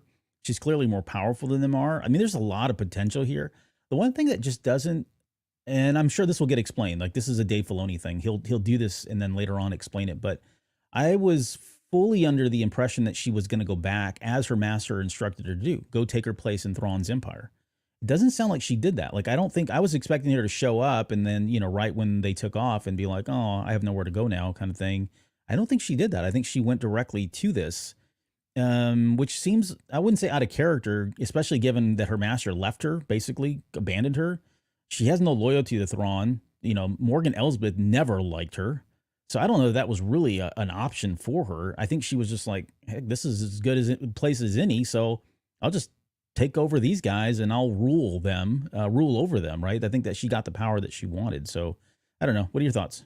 Yeah, that's what I was trying to get across last time when she rode off on the Howler. Like, she didn't get the call to evacuate or to retreat like the troopers did, right? So she was like, oh my gosh, like Baylan abandoned me and now these troopers are. And you're right, Morgan Elsbeth has zero tolerance for her. So what is she going back to? She's just going to go and run, And so that she goes and wants to rule over these, nomads or these raiders or whatever they are. Not necessarily surprising. I mean, I got to be honest, I'm a little disappointed with where that ended because it just kind of, hey, here's Shin, raises her lightsaber. I'm asserting my power, and that's kind of the end of it. Was a little bit disappointing from all the things that we were hoping to get. So, again, our own expectations maybe, but also this is where the episode could have gone another 10, 15, 20, 25 minutes, and we probably would have been really happy with whatever they did to explore what is Shin's next move in some of that and give us a little bit more. But again, we'll get this eventually. And it comes back to, because I mean, there's a lot of things you could speculate with here for Shin, because she could have this group probably fighting against Ezra and Sabine in some ways, but also trying to find Baylan and figure out what that jerk is actually doing, because now she's got a bone to pick with him too. Yeah. And so I think that's where the conflict really is going to be at some point. the enemy of my enemy is my friend, right? And so while they might not team up with Ahsoka and Sabine, they're definitely on the same side of Balin presents a risk in some kind of way with whatever he's actually up to, if it's for nefarious reasons or not. We can speculate on that too. But I think with Shin, though, I think, yeah, it's still a very interesting path, and she's taking up this ruler because the only thing she ever knew. But there's still a lot of, there's still a lot of potential for that character and to go in a lot of different directions that are not so pigeonholed than where maybe they left her off in this moment of what she's pigeonholed herself into. I'm not talking about the writing, but if you want to look at it from a character perspective, she's put herself into the kind of pigeonhole where of what she thought she is, and she's going to quickly find that's probably not very rewarding. Yeah. I mean, this is a very Dave Filoni thing to do, right? And, lay something down like this, right? I wouldn't say lead you on, but he certainly did enough to build her character up to get you very, very well interested and invested in the character, and then leave you just wondering, like, what the heck's going to happen? This is a lot of the mid-season finales, and a lot of the season finales did this in Star Wars Rebels. So not unexpected, but I think, again, and I don't know if I said this at the very beginning. I was going to save it for the end, but what I would say is, like, we have to put this in perspective. This is just the first chapter in a longer narrative that's being planned, right? They mapped all of this out already. They're going to lead into some kind of a movie, right? This is part of that Filoni verse. And so in that regard, like, from that context, from that certain point of view, like, I would expect him to leave more things unanswered, because the intent is to circle back around and kind of fill in the blanks a little bit later. That's already his kind of MO, but this one did feel heavier. And again, going back to that criticism, I can totally see it, because there were a lot of things that were just never wrapped up. Yeah. But we got to remember that there is a larger narrative at play here. And at some point, we've always said this, he does come back and tell you. It may be a couple episodes, it could be a couple seasons, or it may be the season finale, as the case with the Purrgil. But, you will get an answer at some point. You may not like the answer, but he usually does come back. He's been pretty good. He's got a good track record to come back and fill in the blanks. And I think the hard part with this is that, and it's the same with Balin's Skull, is that after Skeleton Crew, we don't know when that next piece of content is coming, because if that's a Mandalorian season 4 or Ahsoka season 2 or whatever it might be, that feels like 2 years away at this point because of the setbacks from the strikes and how far have they gotten, if they got started at all, right? And how would they be able to do that? So that's probably the part that's more concerning or frustrating from a just wanting to know more perspective, is after Skeleton Crew. It's just it's kind of an unknown quantity about when we'll get things and what will it be. And we may have to wait a little while until we actually see that. In the chat, my Star Wars guy says, I'm wondering if actually Morai, or was it the brother trying to lure Ahsoka to him? I think it's Morai. I don't know that the brother has those capabilities, and he was a bat, right? He was a bat, but who knows? I like the idea.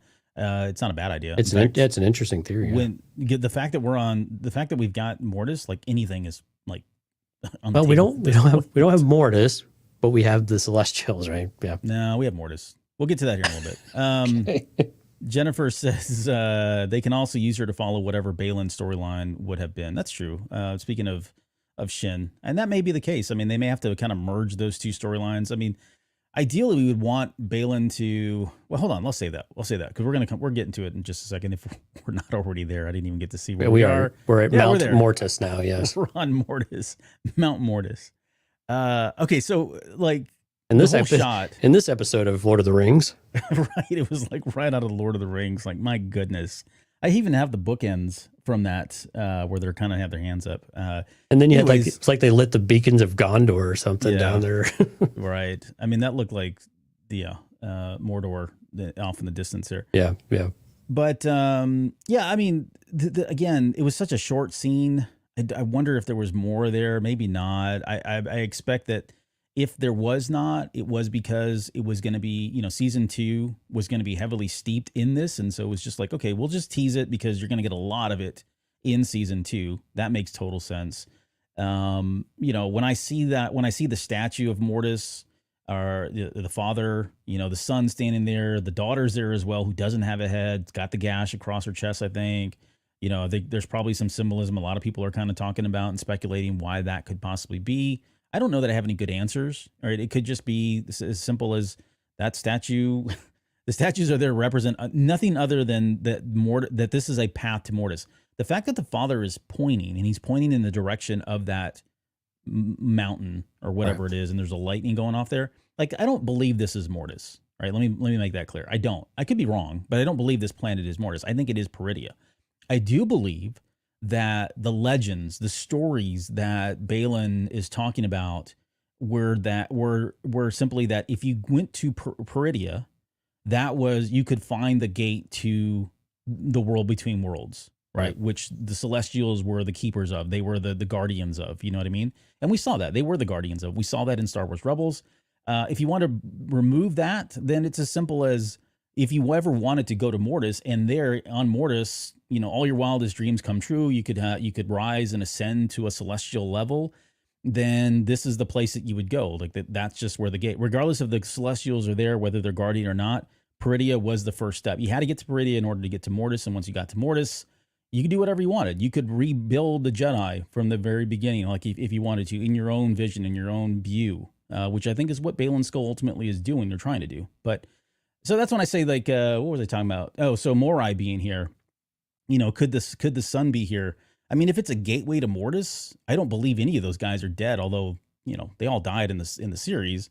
I don't think they really are. You know, they could have been Force ghosts, and the fact that they died on Mortis gives it all the more credence that they would actually be still alive, or could be potentially come back in some way. Now that completely jacks with my headcanon, my theory about Balin taking over as, you know, maybe the son, Anakin being the father, and Ahsoka being the daughter, right? I think we threw that out there at one point earlier on in this series. Right. I guess, but what's brewing around in your head when you saw that scene, and what does this all mean now that Balin is heading out that direction? Yeah, actually, your later point there about, you know, Anakin being the father and Balin being the son. I mean, even after the series, it still doesn't feel quite right that Balin would be the son, right? Ahsoka's the daughter makes sense. Anakin is the father. It's almost like Balin would be the father and Anakin would be the son, but that would diminish Anakin being the chosen one, I think, in that way. Well, yeah, right? Because he said, right, and to be clear, I'm hanging my hat on the fact that the father says, I was once a chosen one just like you, and you're going to take your place. Exactly, but when you think about the behaviors of the characters and their history, they almost seem better suited for the other position, right? And maybe it's just because Balin looks very fatherly. Maybe that's what it is, but I don't know. I mean, it's so crazy. I mean, whatever this mountain is in the distance with this light, you know, flashing, there's like this beam of light that's going, you know, back and forth. Could it be a pathway to Mortis? I mean, there are all sorts of things that we don't understand about Mortis. So it can be literally anything that Dave Filoni wants it to be at this point, and he can explore it whenever he's damn well ready to explore it, which might be in a decade for all we know. But I like that Balin is looking for something. And again, we need these stories. We need to hear what it is, at least a glimpse of these stories of what the fairy tale is. Even if the fairy tale is very much a very generalized, very sensationalized fairy tale kid story, it gives you a glimpse as to what exactly he's looking for. Does Hu Yang have this information? It seems like the answer is probably yes. You know, and that we didn't get that is just a little more, you know, frustrating in a good way, but also just frustrating that we spent time with these characters. We got invested in them, and then didn't feel like we really got any kind of resolution to them, which I think is probably going to be one of the, like, looking back on the series, will probably be one of the things that some people have a bit of an issue with, is that we didn't really feel like we got really any kind of resolution in the series at all, or very little. I think maybe we got pockets of it, but for Balin, I mean, yeah, I think he's definitely he continues to be affirmed that he's finding the things that he expected to. Now, the things that I'm curious about, I want your opinion on, is when he was saying that he could feel things, he could hear things, what exactly do you think he's actually hearing and feeling? Is it from the celestial pull, or this object in the distance, or is it from the Night Sisters? Like, where's your theory taking you at this point on that one? Well, I think maybe now, I don't know that I had a really good theory as to what it was. I think at the time, what did I say? I thought I said it was like the father or whatever. I almost feel like it's the brother at this point. Like, who else would be calling? Like, the brother feels like, you know, the ruler of chaos, the master of chaos, wanting to, if anybody is pining to come back, it's somebody like him. I could see, the voices of him. I can't see the daughter doing that. I don't think the father would, but the brother may be trying to rekindle, may come back to life or be reincarnated, whatever that looks like in this world. I think those are the voices. It could be the voices just of madness. We don't even know what, I don't know what head state Balin's in. I mean, he seems pretty stable. He seems like he's got, I wouldn't say good intentions, but he has intentions and he hasn't really strayed away from those. So, it could be something along those lines, but I do feel like it is the voices of the Celestials, voices of the undead, something that's very specific to Mortis that's calling him. I think it could be, like I said, if it's not the brother, maybe it is something like Abeloth, right? Maybe it is something that is malevolent in some ways or malevolent in some ways, right? That is trying to sucker somebody to come out there to Mortis or come out to wherever this area is and create chaos, come back to life. It's, there's a lot of possibilities there, and I don't know that I have a really good theory just yet, but there's definitely something calling him. Right? He feels like he's serving a higher purpose at this point, and this is not what he intended to do. Like, again, his whole thing was really just a mercenary, but things changed once he realized that Peridia was there and the opportunity to get to Mortis or have the Mortis angle was there. A lot of that changed, I think, for him so much that he ditched his Padawan and said, "Good luck. I've got something else I got to do now." I think it's just a great excuse to go back and watch Mortis again.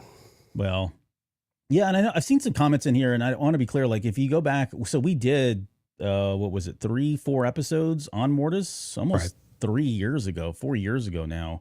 Right. I don't think that my viewpoints have changed there, and a lot of what I'm saying are probably, I don't want anybody to get too offended by some of the things that I'm throwing out there, but if you go back and listen or watch those episodes, I think you'll have some context around some of that. So we did throw a number of theories out there, but I still am sticking to it is a cycle of chosen ones. And I know, again, that probably was, I don't know if that was popular with you. I know it wasn't popular with some folks, but it's very tropey. We saw it in the Matrix. We've seen that in other lore where the cycle repeats. There's always a chosen one that comes every, hundreds of years or whatever, a millennia. There's one that comes around. And so a lot of what I'm saying is predicated on some of the theories and things and speculation that I threw out in those episodes, and we're not going to rehash that right now. Okay, so that's Balin. We'll be talking about Balin for a while. I know there's not a lot there, but trust me, there's plenty to talk about. Especially, we hadn't even touched on the World Between Worlds here. Oh, the music, by the way, the piano music that was playing when they showed him was perfect. Really loved it. Yeah, and actually they played some of the same piano music that when he was in the hallway killing everybody. So well. That's true too. I forgot about that. That was the other use of the piano. Oh, Dathomir, they pull up, they're dropping the ladies off. He was the Uber of Star Wars for them. I think we've already talked about, I don't know if there's anything else to talk about on that one. I think we've pretty much discussed it as we were kind of moving along here. And then we get back to the Republic fleet. So this is where Ezra comes. Now, would Ezra really put the armor on and walk out that way? No. Right? It doesn't really make a lot of sense. I get it. Is it more impactful or does it do something for the story? Is it more suspenseful? Maybe, maybe not. It feels like an Ezra thing to do, honestly, but I just didn't have a problem with it. I'm like, that's cool. And the fact that we see Hera and Ezra react to each other the way they did, I think was really the payoff. That's what we were waiting for. I know folks have said, how come she didn't go hug him? Why didn't Chopper do this and that? Again, it's like 10 years, man. Like, people are different and it's a little awkward at first. We saw it with Sabine. It's consistent here.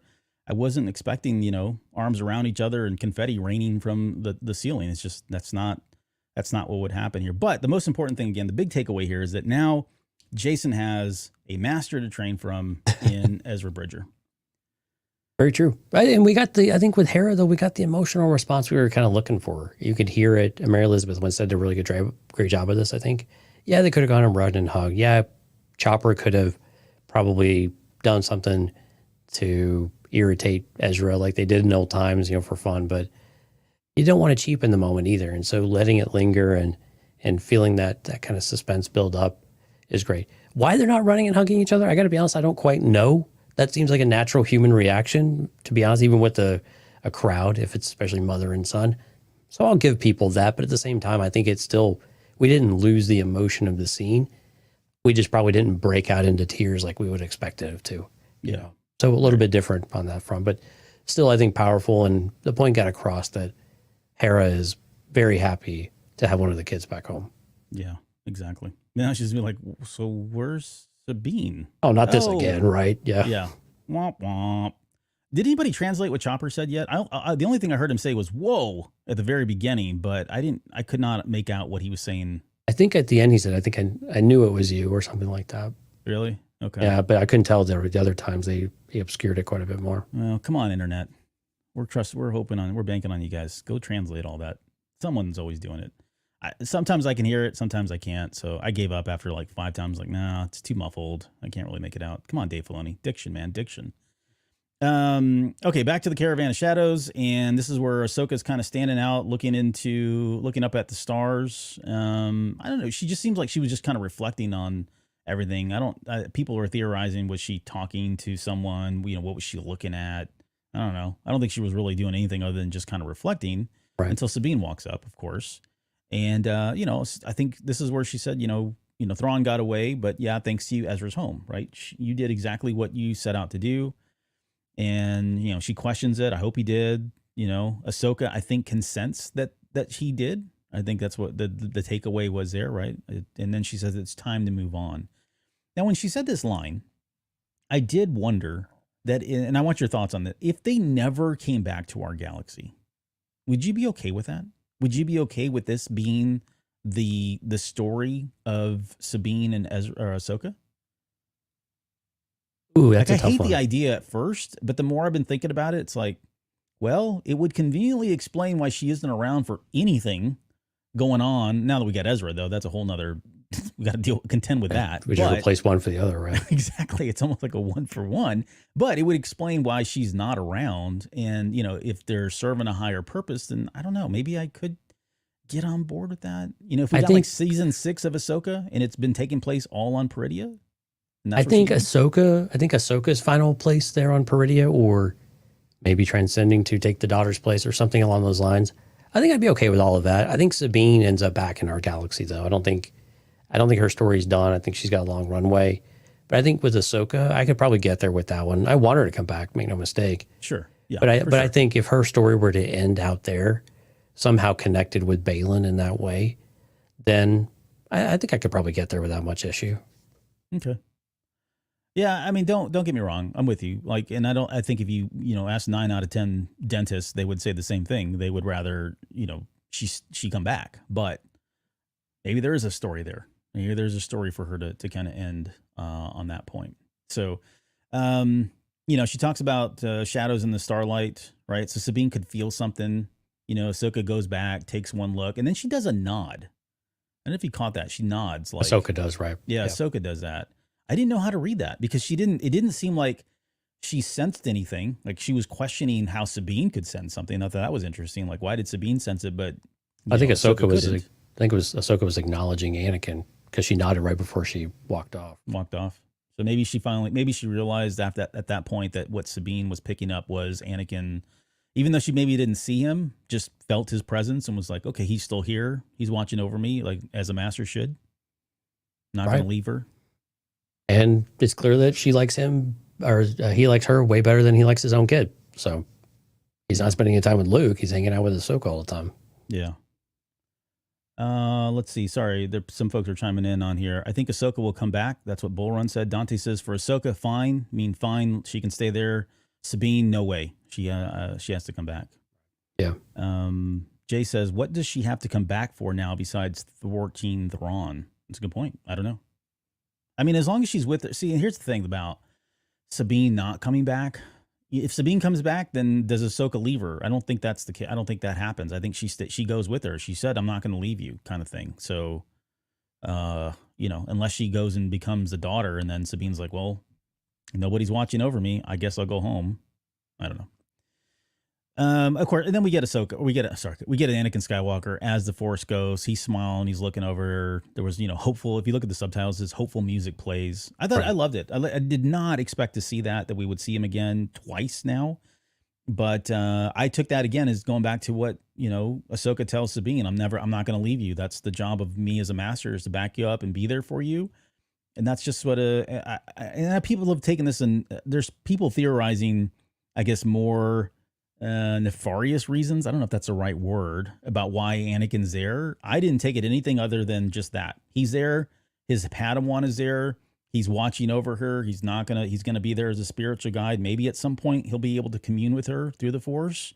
But I took it nothing other than he's just there watching over her, making sure. The same thing that Qui-Gon did, right? Took you long enough, kind of thing, when he finally spoke to Obi-Wan. And his closure, right? I think for Ahsoka, like the nod, the way I took the nod was that it was more closure. Like, okay, if I don't see Anakin again, I'm totally okay. I have his memory with me. I have his teachings with me. I know who he was. I know who he wanted to be. I know the mistakes he made. I know what he has left in me, right? Mm-hmm. And I continue to live on in that way. And so I think at this moment, if she doesn't see him again, she accepts that. And I think that's okay. And I think from a viewer perspective, I think we're okay with that too. Yeah, do we want Hayden Christensen to be Anakin? Of course we do. But at the same time, if there's not a reason, Ahsoka's story with Anakin has basically reached its conclusion in that respect, right? What else can he teach her that would be relevant for some of the things that she's going to face that she hasn't already? And so I think that's what we got throughout the season was her journey, and Anakin was helping finish that training. That training is now complete. And so now they can say, thank you. And he could say, I'm always with you. You know, the Force will be with you, and so will I. And then that's the end. Yeah. Yeah. I don't think it's anything more than that. So don't overthink it, right? Yeah, exactly. And then until we're wrong, and then we'll say, yeah, we didn't say that. We reserve the right to change our opinions later on, yeah. Oh, yeah. Yeah, we'll change it in like 10 minutes here. So season 2, get some of these, and a lot of these questions, honestly, guys, we'll get to these when we get to our recap and subsequent like episodes and we come back and visit this. But season 2, all but going to happen? I mean, it feels like it, right? I mean, it depends on how long they want to drag this out before we get to a movie. So how many seasons of everything else we want to do too in between all of that. So, but yeah, I think there's a runway here. I mean, this is something you could continue exploring. And I think Bull Run in the chat may have said it that, you know, they could use this galaxy for a launching pad of other things too, which I think we've speculated on. I know a lot of other people have online. You could really use it for a variety of things if you wanted to. You know, different movies. You could take this series and have it exist outside of the galaxy and everything that's going on there. I don't think that makes total sense. I think Ahsoka is very much part of Thrawn and in that aspect, and she's going to want to be able to do what's right there. So I think that probably comes back to it. But you have a lot of options here. And I think in Ahsoka season 2, if we need to learn more about Ahsoka and have it be Ahsoka-centric, I think the runway is there to do it. Do you need an Ahsoka season 2? I think the answer to that is no.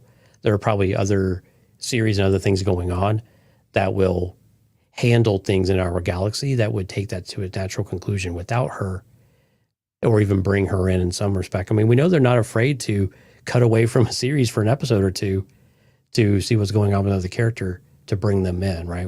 Book of Boba Fett's the prime example of that. Yeah. Yeah. Jay says season 2, The Rise of Melch. Oh man, we can only hope.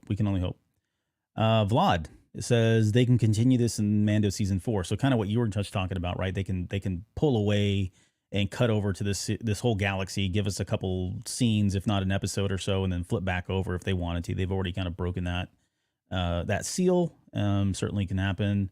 They also concluded in the Filoni movie. Who knows? We don't know what that movie is going to be about. It's a safe environment, right? It does give them a lot of creative liberty to tell stories that we've never had. They're not beholden to the events that are happening in the galaxy that we're familiar with now. I don't even know what to call these different galaxies now. That's confusing. Here's one thing I will say. Like, I don't know that I want the ability to travel back and forth between galaxies being so like easy.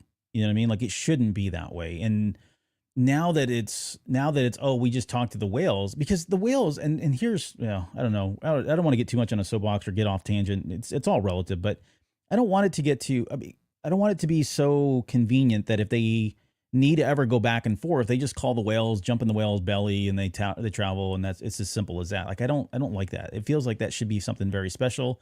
And I'm willing to chalk up the fact that they did it once for Ahsoka as a kind of a favor, because that's where Ezra was, or because she was Ahsoka the White, or the Force, it was the will of the Force. I don't know, whatever you want to chalk it up to. But I feel like that should be a special moment. That said, I don't know what keeps, well, no, I do know. I was gonna say, I don't know what would keep Ahsoka and Sabine on the planet. I think they're gonna have to get wind of what Balin is trying to do in some way, or Shin, or whoever it is, but something's going to keep in there. Otherwise, I would expect them to get the shuttle back up and running, wait around to the next, cycle of the whales coming back, and be kind of waiting there for them and say, hey, sorry, we need to ride back. Can you get us? And then they just jump in the whale and they head back, and that's over with, right? Something's going to have to ground in there. Something's going to have to keep in there. And the only obvious thing is going to be whatever Balin is trying to do. So it feels like that's where they're going to play out a large portion of the rest of their history, if not all of their history. They're going to be grounded here, landlocked, if you will, on Peridia. Yeah, and like you bring Shin into that too, right? So they need to protect the Noti and whatever else from what Shin might be wanting to accomplish too. So their presence on this planet is definitely a good thing to counterbalance these other forces that are now at play. Yeah. What about and I know we're over on time, but just the witches and Palpatine. This question came up, I think, in the last episode, and apologies to whoever asked it. I forget now who it was. And I think we're probably in a better position now. Maybe not. I mean, we've got a little bit more information, but the question about whether or not any of this factors into Palpatine, I think it was Miss Sunflower had asked, will this play into the rise of the First Order? Anything with Exegol? Are the caskets, are those the folks that we see on Exegol? I mean, I don't know. What is any of that going to play into, or do you think that's just still its own kind of separate timeline, and Filoni's going to stick with what he's got right now and play with what he's got right now, because we still got the better part of like 20 years before we get to that timeline? Man, there's a part of me that says at some point we need to drop little nuggets here and there that tie to that era. I think we had talked about this maybe when she made the comment, or maybe in another unrelated discussion, but I think we've got to start, we're getting close enough to where there needs to be some little Easter eggs here and there that start to bridge that connection. But I think in an overt way, and what's in the caskets, I don't think have any bearing on what's on Exegol or anything like that. We know there is no love lost between Palpatine and the Night Sisters because they had a severe falling out. And so I don't think there would be any reason for them to have any kind of alignment, going forward. But I like at some point that, and maybe it's when we get to the movie and we move away from that, is when we finally see some of those elements of the First Order, or the elements of Exegol, or the elements of Palpatine start to sneak back in a little more covert ways, or in maybe a few more obvious ways that start to bridge that gap. And maybe they'll wait till the very end of kind of this run, whatever this looks like. Yeah, I'm with you. I would, if it were up to me and I had my preference, I would like for this Filoni verse and this era of Star Wars leading up to the movie, and then maybe, I love for that to be kind of like the precursor, almost the prequel, that would then lead into the rise of the First Order and Palpatine and Exegol. I don't think they need to necessarily tie all that into it. They got enough here to work with, and at some point, you're right. I think they gotta. It would be very Filoni of him to kind of help bridge this. We already saw bits and pieces of it in this series where he was kind of calling back to the sequel trilogy. But at some point, I think he is going to bridge that. And it doesn't need to be right now, but it probably does need to be in probably the next, 5-10 years of this timeline, and which is a lot of time. I mean, we talked about the rise and fall of Palpatine. That was in the span of, 10 years or something? It wasn't very long. So, yeah. All right.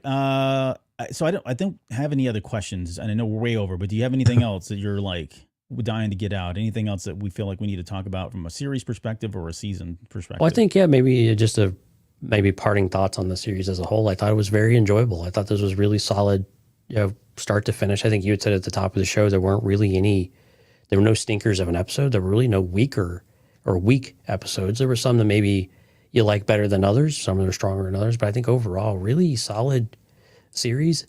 I think my expectations were probably met, probably exceeded in some areas as well. The things that we wanted them and needed them to get right, they did. They teased us with more to come, which is both frustrating but also amazing at the same time. So I think they did a really good job on this. I think there was a lot of concerns we had coming into it about the ways that it could maybe not go well, but they really did deliver. And so, hats off to Dave Filoni. And, again, we've said it before, it's kind of a love letter to George Lucas, a love letter to Star Wars, a love letter to the Lord of the Rings. Yeah, Empire Strikes Back, Lord of the Rings. I mean, a lot of influences. You really feel like this is probably the most Dave Filoni thing of like him nerding out that we probably ever had on screen, period, right? That kind of extends beyond his love of Star Wars. I mean, you see it in some of his other works too, but this one just seems to, all the things I love and enjoy, I'm pouring into this show while also leveraging the legacy of Star Wars and bringing that forward. So I think really well done. And all of the different directors that we had, I think they all brought their little flavor to it. And I think that all worked really well. Actors, everything top to bottom. Really enjoyed it. Music, sound. So yeah, kind of I think if I give it a grade, we don't really do grades. I mean, I'd put the series like a good A-, something like that. It was really, really good. Yeah. I think I've already kind of said what how I felt about the series. I loved it. Loved every part of it. There was never anything that I felt like was bad, honestly. Certainly, I mean, again, there's a suspension of disbelief that you have to go in with this, and if you don't, I can see where the criticism comes in. I can see where you can poke holes and things here and there, but I mean, there's no denying, at least for me personally, that this series wasn't just freaking fun to watch. It felt like Rebels in all the best ways. I loved the writing as again, as much as you could poke holes in it. I thought he did a good job. I thought he did a really good job with the dialogue, especially. The characters were all on point. I don't know who in the right mind would argue that any of these characters were not in character, given that he created almost every one of these. Right. But they're out there. Trust me, they're still saying it. Visual effects, music was great. I mean, they should get awards for some of the stuff that they did here. We're not seeing this in television. Honestly, they put a lot into this, and you can tell where this is a post-COVID production, right? We were critical about some of the stuff that was going on during COVID, and within reason. Like we certainly understood why there were limitations, but this one felt like they were finally able to just kind of do what they wanted to do when they came up and conceived this idea of doing Star Wars on television. They made a good use of practical sets and the volume, and just very, very well rounded and well put together. I thought all the directors did a really good job. Like didn't never feel like in some of the other series, like in Mando and certainly Kenobi, even though that was kind of one director for the most part. I mean, there was moments in there where I felt like, it could have been better. Wasn't always as good, but I thought they were pretty solid. They had a really good crew coming into this. The executive producers were really good on it. Yeah, I mean, and what I would say is like, it is one of my favorite series. Like Rebels is still my favorite overall. In terms of live action television, as much as I loved Andor, I think this one is probably my favorite now, but they're totally different. I mean, you really go into both of those series with different mindsets, and you come out feeling completely different.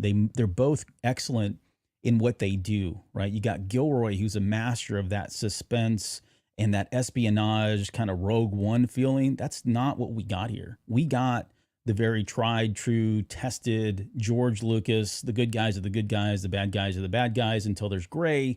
And, we get happy endings and, a lot of mystery, a lot of intrigue, a lot of questions and things that go unanswered with, maybe a spattering of answers here and there. But yeah, so I would say overall, I really enjoyed the series. I love the finale, thought it was great. And I'm just really excited about where this is going to go because with as many threads that were not tied up, it certainly allows us to really explore Star Wars in some really unique ways that we have never done. And I think that's, at the end of the day, it's about making Star Wars weird. And that's what Filoni has done really well. And I think he's kind of signed off on this one, with an exclamation mark. It's really weird. I mean, for the era that it lives in, for the first time, it really does feel like we have opened up Star Wars in a different way than what we're used to. And I think part of that's going to Peridia, going to somewhere else. But it's also interesting to feel that way, considering that we know Thrawn will be defeated. Or in some way, we know what comes after this from the saga perspective. But now we're kind of branching in a different direction. So it's interesting that we just we feel like we have the world open to us, and so to speak. And so it's interesting to see where they take this and what they do with it from here. Yeah.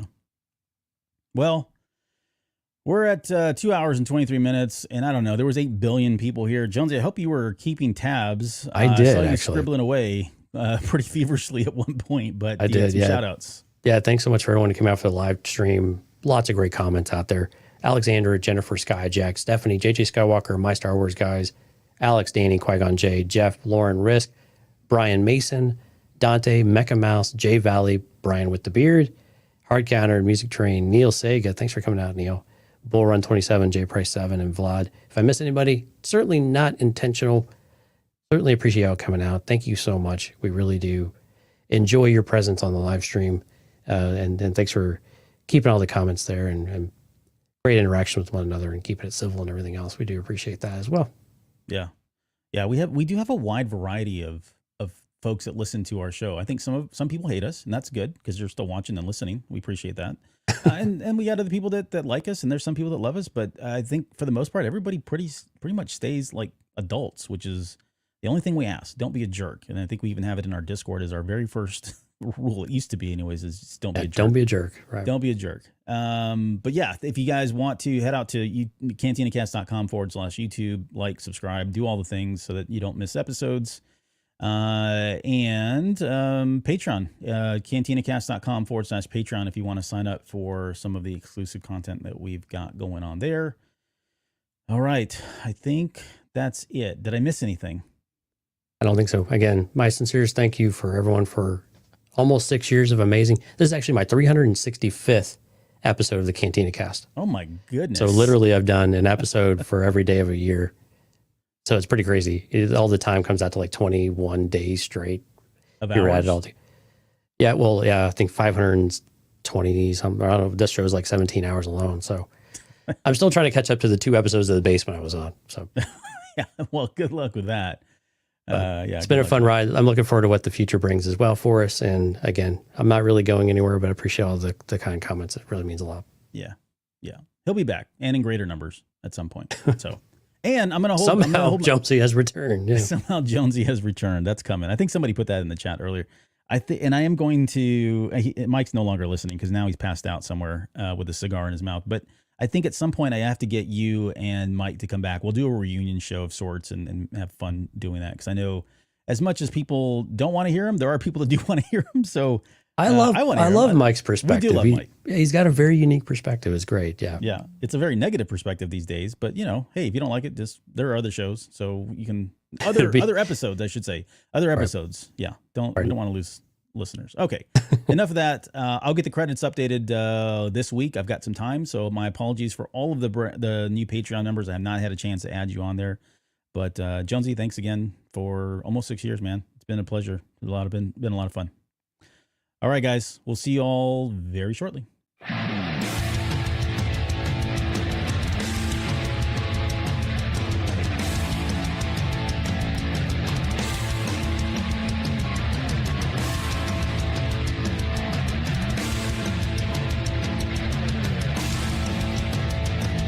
You're still listening? Wow, that's amazing. Well, I'm here to give you the disclaimer. Normally we do a big, long, drawn-out disclaimer thing saying what's what and who's what and all that other stuff, but I think you guys kind of know that Lucasfilm and Disney have no affiliation with us at all, and we have none with them. We talk about Star Wars, which is their property, and all that other good, fun stuff, but I think you can tell which is our stuff and which is their stuff. If you can't, well, then send a lawyer to send an email to me, and I'll be glad to chat with them. Other than that, you know what's what, so that's your disclaimer.